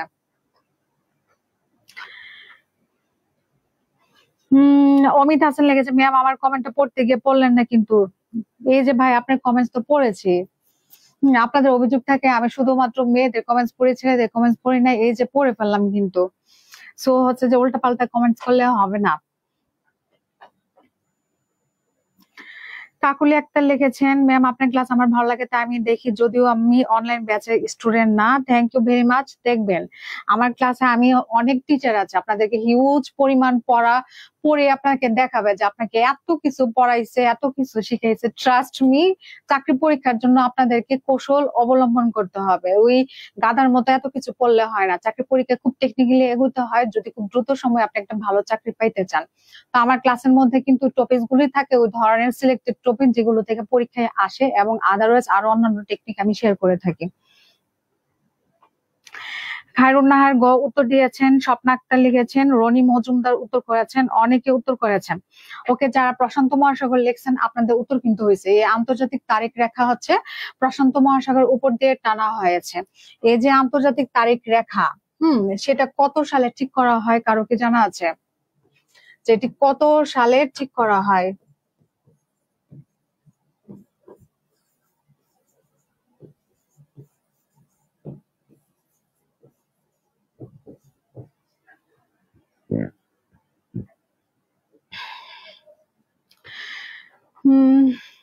রনি মজুমদার লিখেছে 180 ডিগ্রি দ্রাঘিমা রেখা আন্তর্জাতিক তারিখ রেখা প্রশান্ত মহাসাগর লিখেছেন। মোর্শেদুল আলম লিখেছেন, আচ্ছা এই যে এখানে কিন্তু কিছু ব্ল্যাক বেঙ্গল যুক্ত হয়েছে। কাইন্ডলি, এই যে প্রিভিয়াস ক্লাসে কিন্তু আপনাদেরকে বলছিলাম ব্ল্যাক বেঙ্গল সম্পর্কে। হ্যাঁ, যারা হচ্ছে ব্ল্যাক বেঙ্গল টাইপের কথাবার্তা বলবে, একটু আগে কিন্তু বলছে, হ্যাঁ এই টাইপের কমেন্ট দেখলে তাদেরকে ব্ল্যাক বেঙ্গল বলে গালিগালাজ শুরু করে দিবেন, না তো এদের হচ্ছে শিক্ষা হবে না। ফারিন নরিন লিখেছে, আজ কয়টা প্রশ্ন আছে লিখেছেন? টোটাল 20টা কোশ্চেন নিয়ে আসছি। এখন এটা হচ্ছে 13 নম্বর কোশ্চেন সলভ করানো হচ্ছে। শুভ বিশ্বাস 1880 লিখেছে, হাসি মধু 1880 লিখেছে, রাদিয়া দিয়া 1884 লিখেছেন। যারা 1880 লিখেছেন আপনাদের উদ্দেশ্যে বলেছি, মানে বলতেছি আপনাদের উত্তর কিন্তু হয়নি, এটার উত্তর হবে 1884 সালে হবে। কারণ আন্তর্জাতিক তারিখ রেখা হচ্ছে 1884 সালে কি করা হয়, ঠিক করা হয়। ওকে, এখন আসুন আমরা নেক্সটে চলে যাচ্ছি। দেখেন এটাতে কি জানতে চাইছে, যে এই শতাব্দীর সবচেয়ে উজ্জ্বল ধূমকেতু কোনটি সেটা জানতে চাইছে। ক হচ্ছে হ্যাল বব ধূমকেতু, খ হচ্ছে হেলিন ধূমকেতু, গ হচ্ছে শুমেকার লেভি ধূমকেতু, এন্ড লাস্ট অফ অল কোনটি নয়। দেখে এটা কারা কারা জানে? হাসি মধু লিখেছেন, ভালো করে শোনা যায় না আপু। আপনার উদ্দেশ্যে বলতেছি বাকিদের তো এই ধরনের কোনো অভিযোগ আসে নাই, আপনি ফার্স্ট এই অভিযোগ করলেন। হ্যাঁ, আমাদের এখানে ভয়েস ঠিক আছে কিনা একটু চেক করেন তো ভাইয়া। মোর্শেদুল আলম লিখেছেন,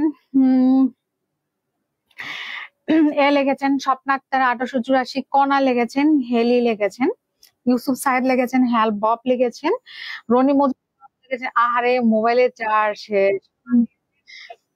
হ্যাঁ, আমাদের এখানে কিন্তু ভয়েস ঠিক আছে, মোবাইলের চার্জ শেষ। আরে ভাই, আগে থেকে আপনি চার্জে দিয়ে রাখবেন না, আপনি জানেন তো আমাদের কেয়ার ম্যাপে প্রতিদিন 3টার সময় ক্লাস হয়। স্বপ্না আক্তার বি, ফারিয়া নরিন, রাদিয়া দিয়া, খায়রুন নাহার, হাসি মধু অনেক উত্তর দিয়েছেন। তো যারা হেলবব লিখেছেন আপনাদের উত্তর হয়েছে। আমাদের এই যে বাংলাদেশের আকাশে এই হেলবব ধূমকেতু কত সালে দেখা হয়েছিল প্রথমবার, কারো কি জানা আছে? যে হেলবব ধূমকেতু বাংলাদেশের আকাশে প্রথম কত সালে দেখা যায়? শারমিন ইতি হচ্ছে হেলবব ধূমকেতু অনেকে লিখেছেন।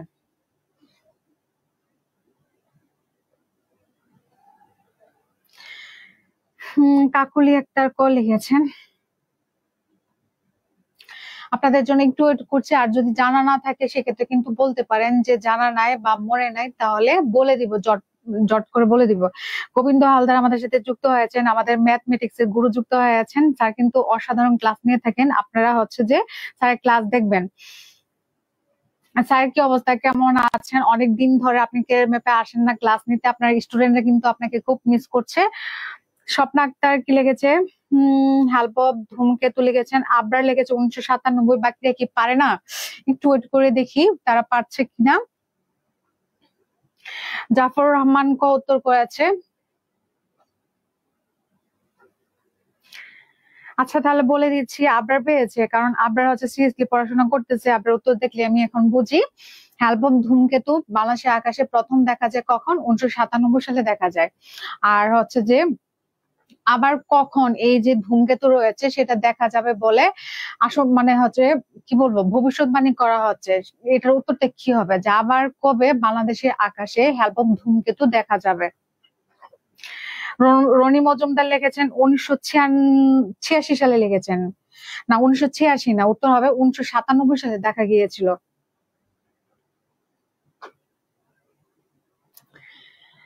এই যে গোবিন্দ হালদার স্যার, আপনার স্টুডেন্ট দেখেন কমেন্টস করেছে যে গোবিন্দ স্যার আমাদের সবার প্রিয়, অনেক মিস করি ওনার ক্লাস। গোবিন্দ হালদার স্যার চলে আসুন আমাদের এখানে ক্লাস নিতে, চলে আসুন। সুধা লেগেছে 2061 সালে লেগেছে। হাসি মধু লিখেছে 1997 সালে লেগেছে। অনেকেই লিখতেছে আবার 2062 লেগেছে। 2062 হবে না, 2067 সালে আবার দেখা যাবে। এবার চলুন আমরা নেক্সটে চলে যাচ্ছি।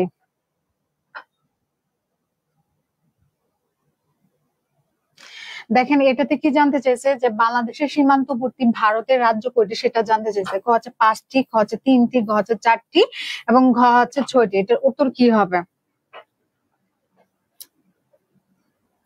শ্রাবন্তী লিখেছে ম্যাম 5টা থেকে কনফিডেন্সের 46 রিটেন ফাইনাল মডেল টেস্ট আছে, তাই চলে যেতে হচ্ছে পরে।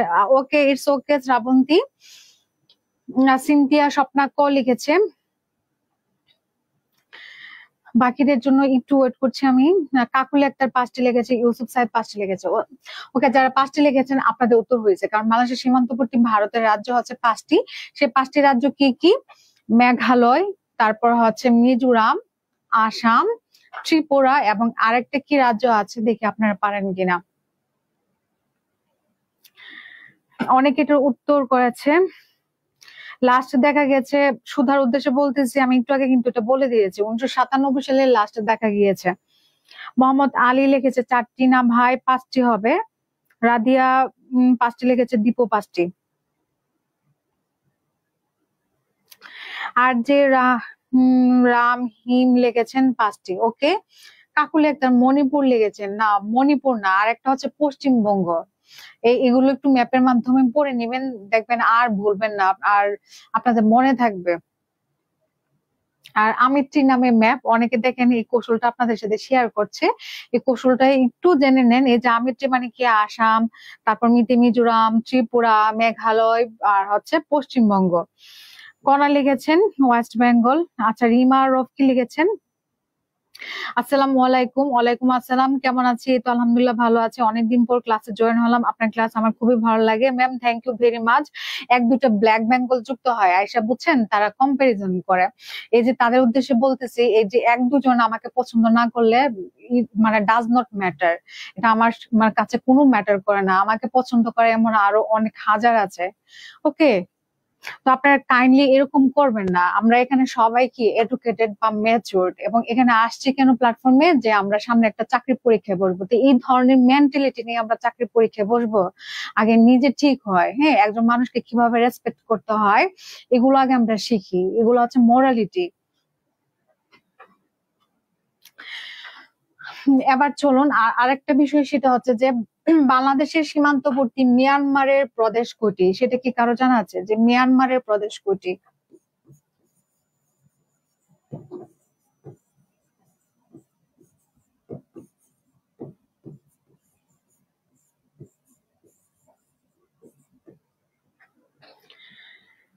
দেখি কারা কারা জানে। আমরা সবাই বাংলাদেশের সীমান্তবর্তী ভারতের রাজ্য সমূহ জানি, কিন্তু মিয়ানমারের প্রদেশগুলো সম্পর্কে আমরা তেমন অবগত নয়। আমরা জানি বাংলাদেশের সাথে টোটাল 2টি দেশের সাথে সম্পর্ক রয়েছে। সেই 2টি দেশ কি, মানে হচ্ছে যে স্থলজ সীমানা সংযোগ সেটা। তো সেই 2টি দেশ হচ্ছে, একটা হচ্ছে ভারত আর একটা হচ্ছে মিয়ানমার।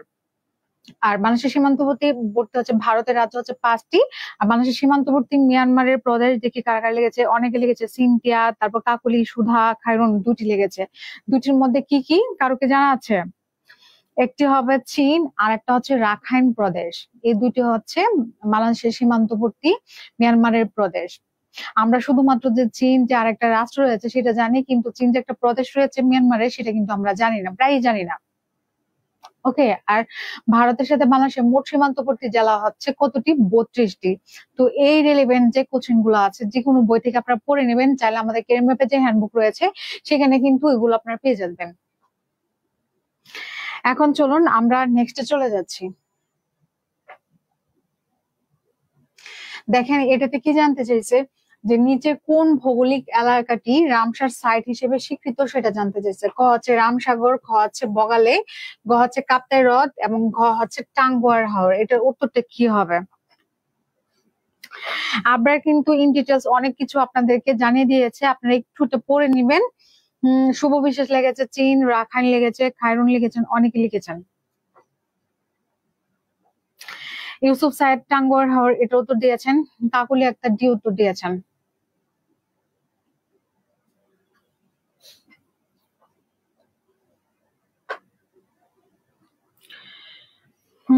তারপর হচ্ছে সুব্রত বর্মন উত্তর করেছে, এ উত্তর করেছে। তারপর শারমিন ইত উত্তর করেছেন।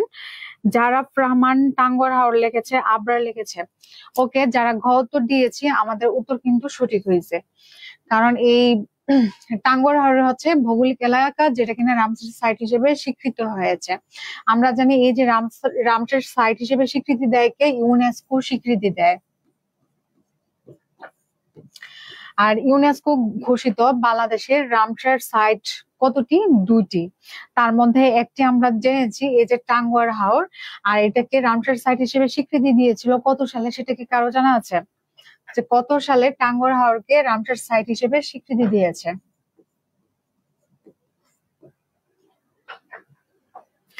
আমাদের ভিউজ কিন্তু আস্তে আস্তে কমে যাচ্ছে, আবার একটু মেনশন দেন, শেয়ার দেন।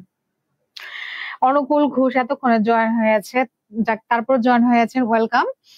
টাঙ্গু লেগেছে, শুরু হয়েছে আবরার অনুকূল ঘোষের স্মার্টনেস। সুধা লেখছে রামসার সাইট টাঙ্গুয়ার হাওর লিখেছে, আর সুন্দরবন লিখেছে। ররি মজুমদার লিখেছেন।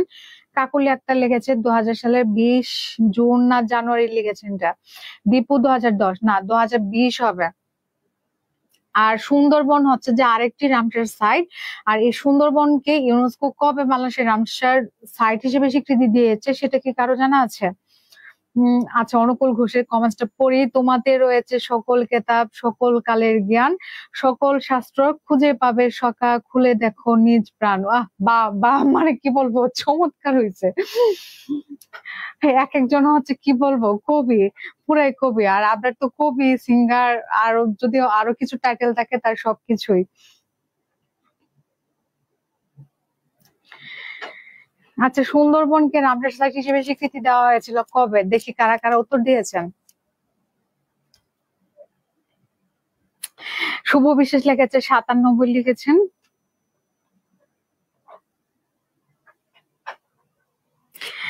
কাকুলি একটা লিখেছে 1992 সালের 21শে মে। ফারে নরিন লিখেছে আপনার ক্লাস করা হয় না আমার রোজ, নেক্সট ক্লাস ম্যাম কবে করবেন আমার খোঁজ। এই যে আরেকজন আমাদের মহিলা কবি পেয়ে গেছি, বেগম রোকেয়া সাখাওয়াত হোসেনের মতো কেরিয়ার ম্যাপের মহিলা কবি। আমার ক্লাস হবে হচ্ছে আপনাদের মতো এত কবিতা বানাইতে পারি না, বুঝছেন। আমার ক্লাস হবে পয়লা বৈশাখের পরের দিন, এর মানে দ্বিতীয় বৈশাখের দিন।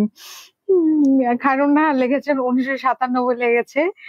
তারপর হচ্ছে রাধিয়া দিয়া 1992 লিখেছেন। আব্রাইল লিখেছে 1997। যারা 1992 লিখতেছেন আপনাদের উদ্দেশ্যে এটা হবে 1997 সালের 21শে মে হবে উত্তর। এবার চলুন আমরা নেক্সটে চলে যাচ্ছি।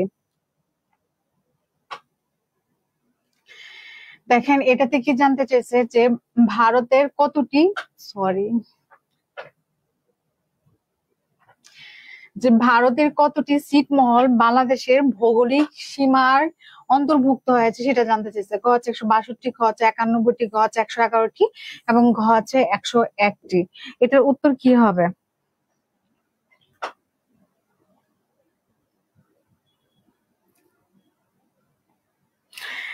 ছিটমহল মানে কি? এই যে বাংলাদেশের স্বাধীনতার পরে মানে 1971 সালের পরে যখন বিভাজন হয়, তখন হচ্ছে কিছু ভূখণ্ড বাংলাদেশের যেটা কিনা ভারতে রয়ে গেছে, আবার ভারতের কিছু ভূখণ্ড যেটা কিনা বাংলাদেশে রয়ে গেছে। আর এই যে ভূখণ্ড এগুলোকে কি বলা হয়, এগুলো অমীমাংসিত ছিল, এগুলাকে কিন্তু ছিটমহল বলা হয়। আর হচ্ছে 2015 সালের 31শে জুলাই মধ্যরাতে বা 2015 সালের 1লা আগস্ট এই ছিটমহল যে বিনিময় যে কার্যটা সেটা কিন্তু সম্পূর্ণ করা হয়। আর এই সম্পূর্ণ হওয়ার মাধ্যমে ভারতের কতটি ছিটমহল বাংলাদেশের ভৌগোলিক সীমায় অন্তর্ভুক্ত হয়েছে দেখি কারা কারা উত্তর করেছেন। আচ্ছা, অনেকে লেগেছে 111, অনেকে লেগেছে 162 লেগেছে। হাসি মধুর অনেক প্রবলেম হচ্ছে ইদানিং, আমি বুঝতে পারতেছি। সিনথিয়া স্বপ্না 51। আচ্ছা, এটা নিয়ে যাদের হচ্ছে গন্ডগোল বাঁধে আজকে আপনাদের ক্লিয়ার হয়ে যাবে। এই কোশ্চেন গুলো নিয়ে অনেকে 162 উত্তর করে, অনেকে 51, অনেকে 111। অ্যাকচুয়ালি কি হবে চলুন আমরা দেখে নিই। এখানে যারা 111 উত্তর দিয়েছেন আপনাদের উত্তর হয়েছে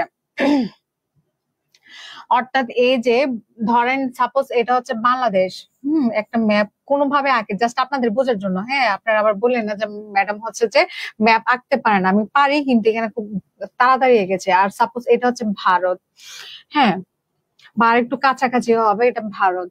তো এই যে ভারতের 111টি ছিটমহল, সাপোজ হচ্ছে যে এই যে উত্তরাঞ্চল এদিক দিয়ে এরকম করে 111টি ভূখণ্ড, এটা হচ্ছে ভারতের মালিকানাধীন, কিন্তু এটা হচ্ছে বাংলাদেশের সীমানায় রয়ে গেছে।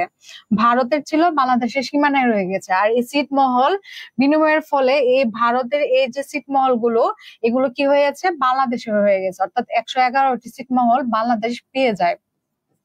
আর হচ্ছে এই যে বাংলাদেশের ধরেন হচ্ছে কয়টা ছিটমহল এখানে ভারতের মধ্যে রয়ে গেছে, এগুলো বাংলাদেশের ছিল। পরে হচ্ছে ওই চুক্তির ফলে কি হয়, ওই ছিটমহল বিনিময়ের ফলে এই বাংলাদেশে 51টি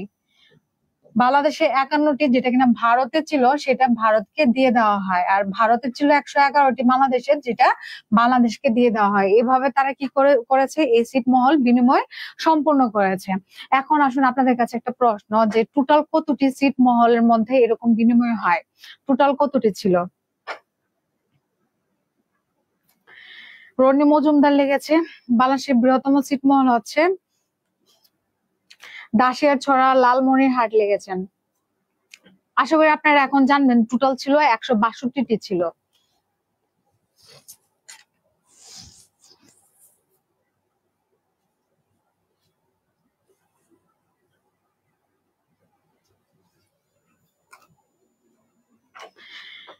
অনুকূল ঘোষ লেগেছে 162টি। এবার আমরা নেক্সটে চলে যাচ্ছি, আমাদের আর বেশি কোশ্চেন নেই, আর 3টা বাকি আছে। দেখেন এটাতে কি জানতে চাইছে, যে পৃথিবীর নিকটতম গ্রহ কোনটি সেটা জানতে চাইছে। ক হচ্ছে বুধ, খ হচ্ছে শুক্র, গ হচ্ছে মঙ্গল এবং ঘ হচ্ছে শনি। এটার উত্তর কি হবে?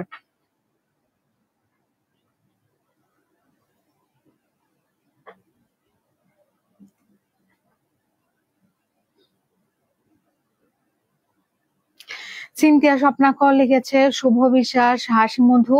হ্যাঁ, যারা 162 লিখেছেন আপনাদের উত্তর কিন্তু সঠিক হয়েছে।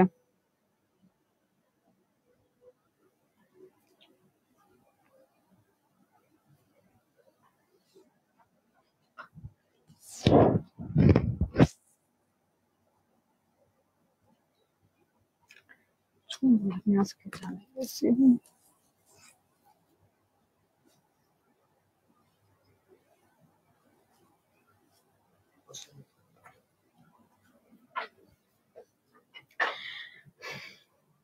অনেক এটার উত্তর করেছে, দেখি কারা কারা। এমডি মাহমুদ কলি রুবেল ভাই, আপনি একদম শেষ মুহূর্তে জয়েন হয়েছেন, আমাদের আর বেশি কোশ্চেন নাই। এটা হচ্ছে 18 নম্বর, টোটাল 20টা কোশ্চেন। আপনি পরে ইচ্ছে করলে টেনে দেখে নিতে পারেন। হাসি মধু উত্তর করেছে, তারপর হচ্ছে দীপু ভাই, শুক্র কণা লিখেছেন, অনেক উত্তর দিয়েছেন। তো যারা হচ্ছে এখানে অনেকে বুধ লিখেছে, এটার উত্তর হবে শুক্র। যারা শুক্র উত্তর দিয়েছেন আপনাদের উত্তর কিন্তু হয়েছে। এখন আসুন আপনাদের কাছে আরেকটা কোশ্চেন দেই, সেটা হচ্ছে পৃথিবী না হয় এখানে যদি বলি সূর্য, যে সূর্যের নিকটতম গ্রহ কোনটি, তাহলে উত্তর কি হবে? সোনিয়া হক লিখেছে শুক্র লিখেছে। ওকে সোনিয়া হক, কি অবস্থা, কেমন আছেন? সিনথিয়া স্বপ্না খ লিখেছেন, খায়রুন নাহার শুক্র লিখেছেন।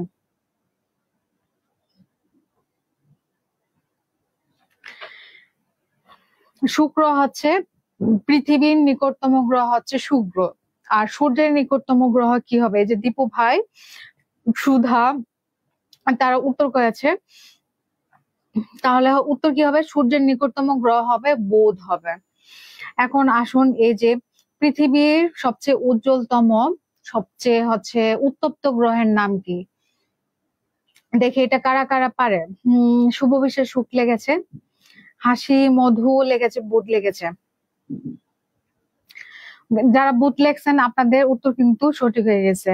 আপনাদের ভূত দেখা আমি ভূতের কথা মনে পড়তেছে আমার রাতের বেলা। হঠাৎ করে অনেক সময় ঘুম ভাঙে, হঠাৎ করে একটা কেমন জানি ভয় লাগে, মনে হয় যে ভূত বা পেতনি দিক দিয়ে হাইটটা যাইতেছে। এরকম ভয় কারা কারা পায় রাতের বেলা? আমি এই ভয় লাগে দেখে কাঁথা একদম নাকে মুখে দিয়ে তারপর ঘুমাই। সিনথিয়া সপ্তাহ শুক্র লেগছে, বিপুল লেখছে শুক্র। ওকে, যারা শুক্র লেখছেন আপনাদের উদ্দেশ্য বলতেছে হ্যাঁ উত্তর ঠিক আছে, কারণ পৃথিবীর নিকটতম উজ্জ্বলতম উত্তপ্ত গ্রহের নাম হচ্ছে শুক্র। এখন আপনাদের কাছে আর একটা কোশ্চেন, সেটা হচ্ছে যে কোন গ্রহের একটিও উপগ্রহ নেই? উত্তর কি হবে? ফারিয়া নরিন লিখছে ভূতের গল্প শুনতে চাই। ভূতের গল্প শুনলে আমার রাতে, বা আমি যদি বলি ও রাতের বেলা আমার ঘুম আসবে না। ভূত পেতনি জিন এগুলোর অনেক ভয় পায়। বিশেষ পরীক্ষা যখন দেই তখন তো প্রিপারেশনের জন্য কিছুদিন বাড়িতে ছিলাম, রাতের বেলা রাত জেগে যখন পড়তাম আমার বাসার ছাদের উপরে অনেক সময় ধুমুর ধুমুর আওয়াজ হতো, বুঝছেন? এই আওয়াজ পাই আর পড়ার মধ্যে আমি কনসেন্ট্রেশন দিতে পারতাম না। তারপর অনেক দোয়া কালাম পড়তাম, পড়া ফুটো দিয়ে আবার পড়তে বসতাম। আপনাদের এরকম হয় কিনা জানি না। হাসি মধু লেগছে ম্যাম, প্রশ্নটা আবার বলেন। আমি জানতে চাইছিলাম যে পৃথিবীর কোন গ্রহর, মানে কোন গ্রহগুলোর একটিও উপগ্রহ নেই, এটা ছিল আমার প্রশ্ন। এনি খান লেগছে আমি অনেক ভয় পাই, একা ঘুমাইতে পারি না। ওকে, আমার মতো অনেকে আছে, ভীতু আছে। সোনে হক লেগেছে মঙ্গল লাল গ্রহ না। হ্যাঁ, লাল গ্রহ বলা হয় কোন গ্রহকে? মঙ্গল গ্রহকে বলা হয়। আর কোন গ্রহগুলোর একটিও উপগ্রহ নেই? উত্তর কি হবে?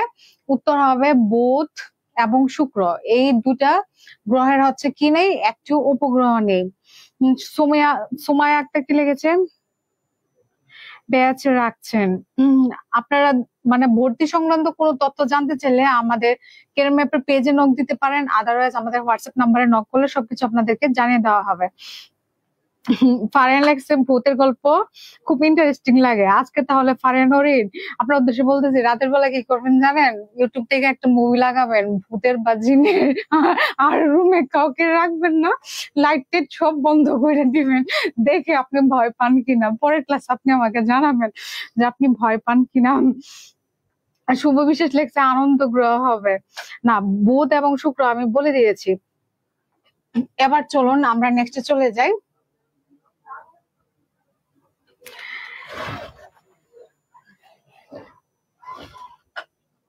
দেখেন এটাতে কি জানতে চাইছে যে পৃথিবীর বায়ুমণ্ডলের জলরাশি শতকরা কত ভাগ জল ভূগর্ভ ধারণ করে থাকে? ক হচ্ছে 2.05%, ক হচ্ছে 0.01%, গ হচ্ছে 0.68% এবং ঘ হচ্ছে 0.201%।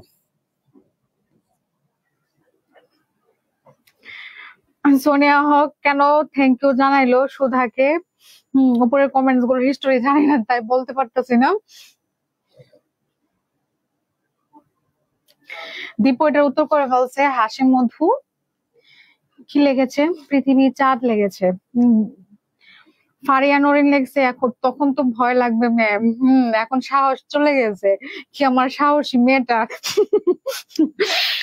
দীপু লেগছে কি 0.001% লেগছে। স্বপ্না, তারপর রিক্তা আক্তার, অনুকূল ঘোষ, যারা এই যে এটা উত্তর করছেন আপনাদের উত্তর হয় না, এটার উত্তর হবে গ, কারণ বায়ুমণ্ডলের জলরাশি 0.68% জল ভূগর্ভ ধারণ করে থাকে। এখন এই সেম কোশ্চেনটা যদি আমি এইভাবে দিই যে পৃথিবীর বায়ুমণ্ডলের জলরাশির শতকরা কত ভাগ জল সমুদ্র পৃষ্ঠ ধারণ করে থাকে? এখানে ভূগর্ভের জায়গায় সমুদ্র পৃষ্ঠ, তাহলে উত্তর কি হবে?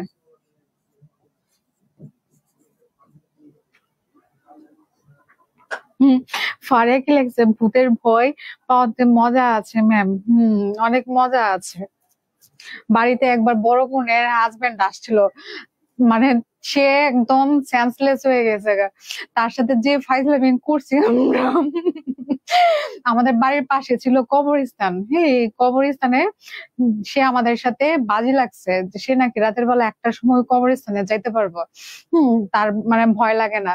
তো সে বাজি ধরছে আর আমরা সবগুলা মিলে ইচ্ছা মতো তার বিরুদ্ধে প্ল্যানিং ট্যানিং করে তারে ভয় পাওয়াবো।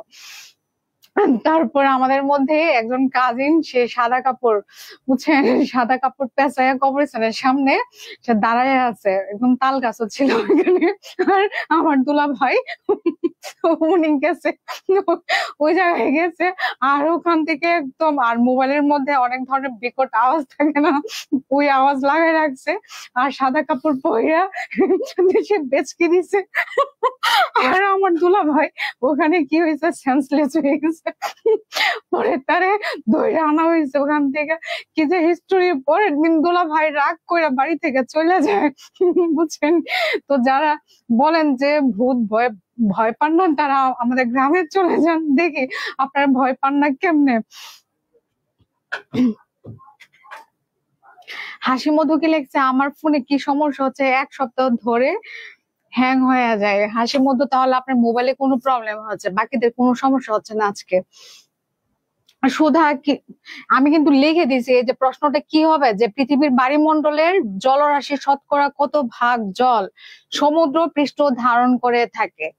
যে সমুদ্র পৃষ্ঠের মধ্যে কতটুকু জল, আমরা এই যে কক্সবাজার দেখতে যাই, তারপর হচ্ছে পতেঙ্গা সমুদ্র সৈকত দেখতে চাই, এই সৈকত গুলোতে বা এই সমুদ্র পৃষ্ঠ গুলোতে কত পার্সেন্টেজ জল রয়েছে সেটা জানতে চাইছি। হাসি মধু ফোনকে গরম জল খাওয়ান, গরম জল খাওয়ালে তো সে তো আরো উত্তপ্ত হয়ে যাবে, ঠান্ডা জল খাওয়াইতে হবে।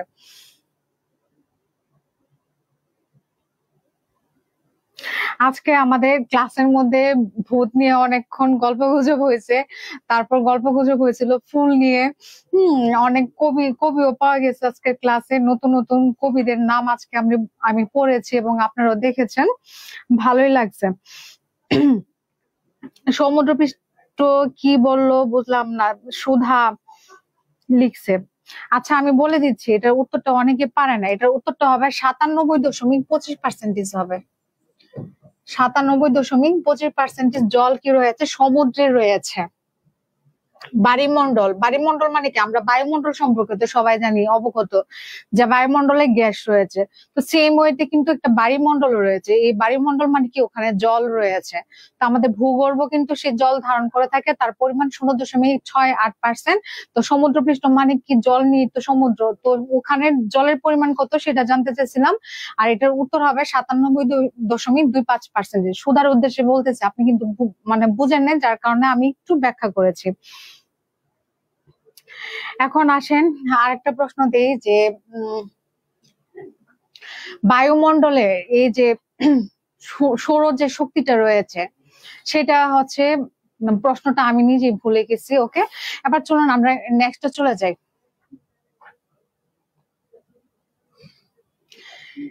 দেখেন এটাতে কি জানতে চাইছে, যে ভূপৃষ্ঠে কোন ধাতু সবচেয়ে বেশি আছে সেটা জানতে চাইছে। ক হচ্ছে অ্যালুমিনিয়াম, খ হচ্ছে তামা, গ হচ্ছে দস্তা এবং খ হচ্ছে সীসা। এটার উত্তরটা কি হবে? সোনিয়া হক লেগেছে 97, হ্যাঁ, যারা 97.25% লেখছেন আপনাদের উত্তর কিন্তু সঠিক হয়েছে। এটাই হচ্ছে আমাদের লাস্ট কোশ্চেন। এই অপশন অনুযায়ী উত্তরটা কি হবে, যে ভূপৃষ্ঠে কোন ধাতু সবচেয়ে বেশি আছে? রনি মজুমদার লিখেছে অ্যালুমিনিয়াম লিখেছে, তারপর মারিয়াম ইসলাম লিখেছেন, কণা লিখেছেন, বি লিখেছেন। শারমিনীতি লেগেছে, অ্যালুমিনিয়াম লেগেছে, অনেকেই কাকুলি আক্তার অ্যালুমিনিয়াম, আবরার ক লেগেছে। হ্যাঁ, যারা অ্যালুমিনিয়াম লেখছেন আপনাদের উত্তর কিন্তু সঠিক হয়েছে। আর এই ভূপৃষ্ঠে এই অ্যালুমিনিয়াম ধাতু রয়েছে 8.1% রয়েছে। এখন বলুন সর্বাধিক, এই অপশনের মধ্যে যদি ওইটা থাকতো, মানে আরেকটা যেটা সর্বাধিক আছে, তাহলে উত্তর কিন্তু সেটাই হতো যে ভূপৃষ্ঠে সর্বাধিক কোন ধাতু সবচেয়ে বেশি আছে। হ্যাঁ, এটা কিন্তু একটা কমন সেন্স একটা প্রশ্ন।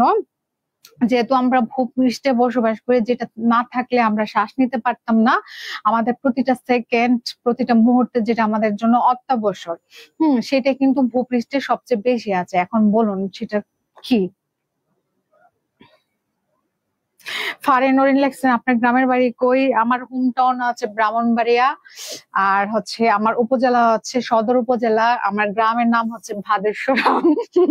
আবার কেউ বললেন না যে ভাতের সরা, ভাতের সরা না, হ্যাঁ ভাদেরসরা।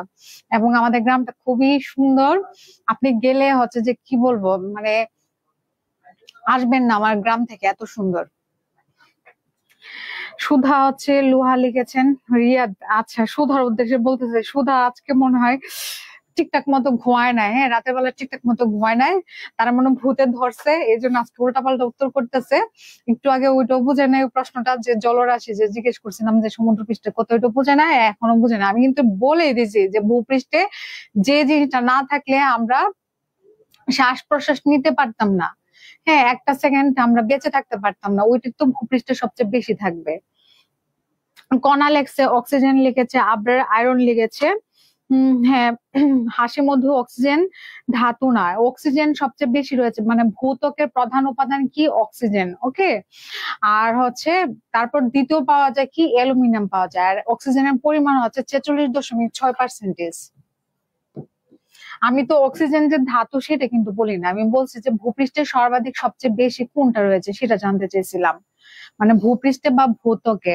এর মধ্যে সর্বাধিক রয়েছে অক্সিজেন, তার পরিমাণ 46.6%, আর দ্বিতীয় সর্বাধিক রয়েছে অ্যালুমিনিয়াম, যেটার পরিমাণ হচ্ছে 8.1%।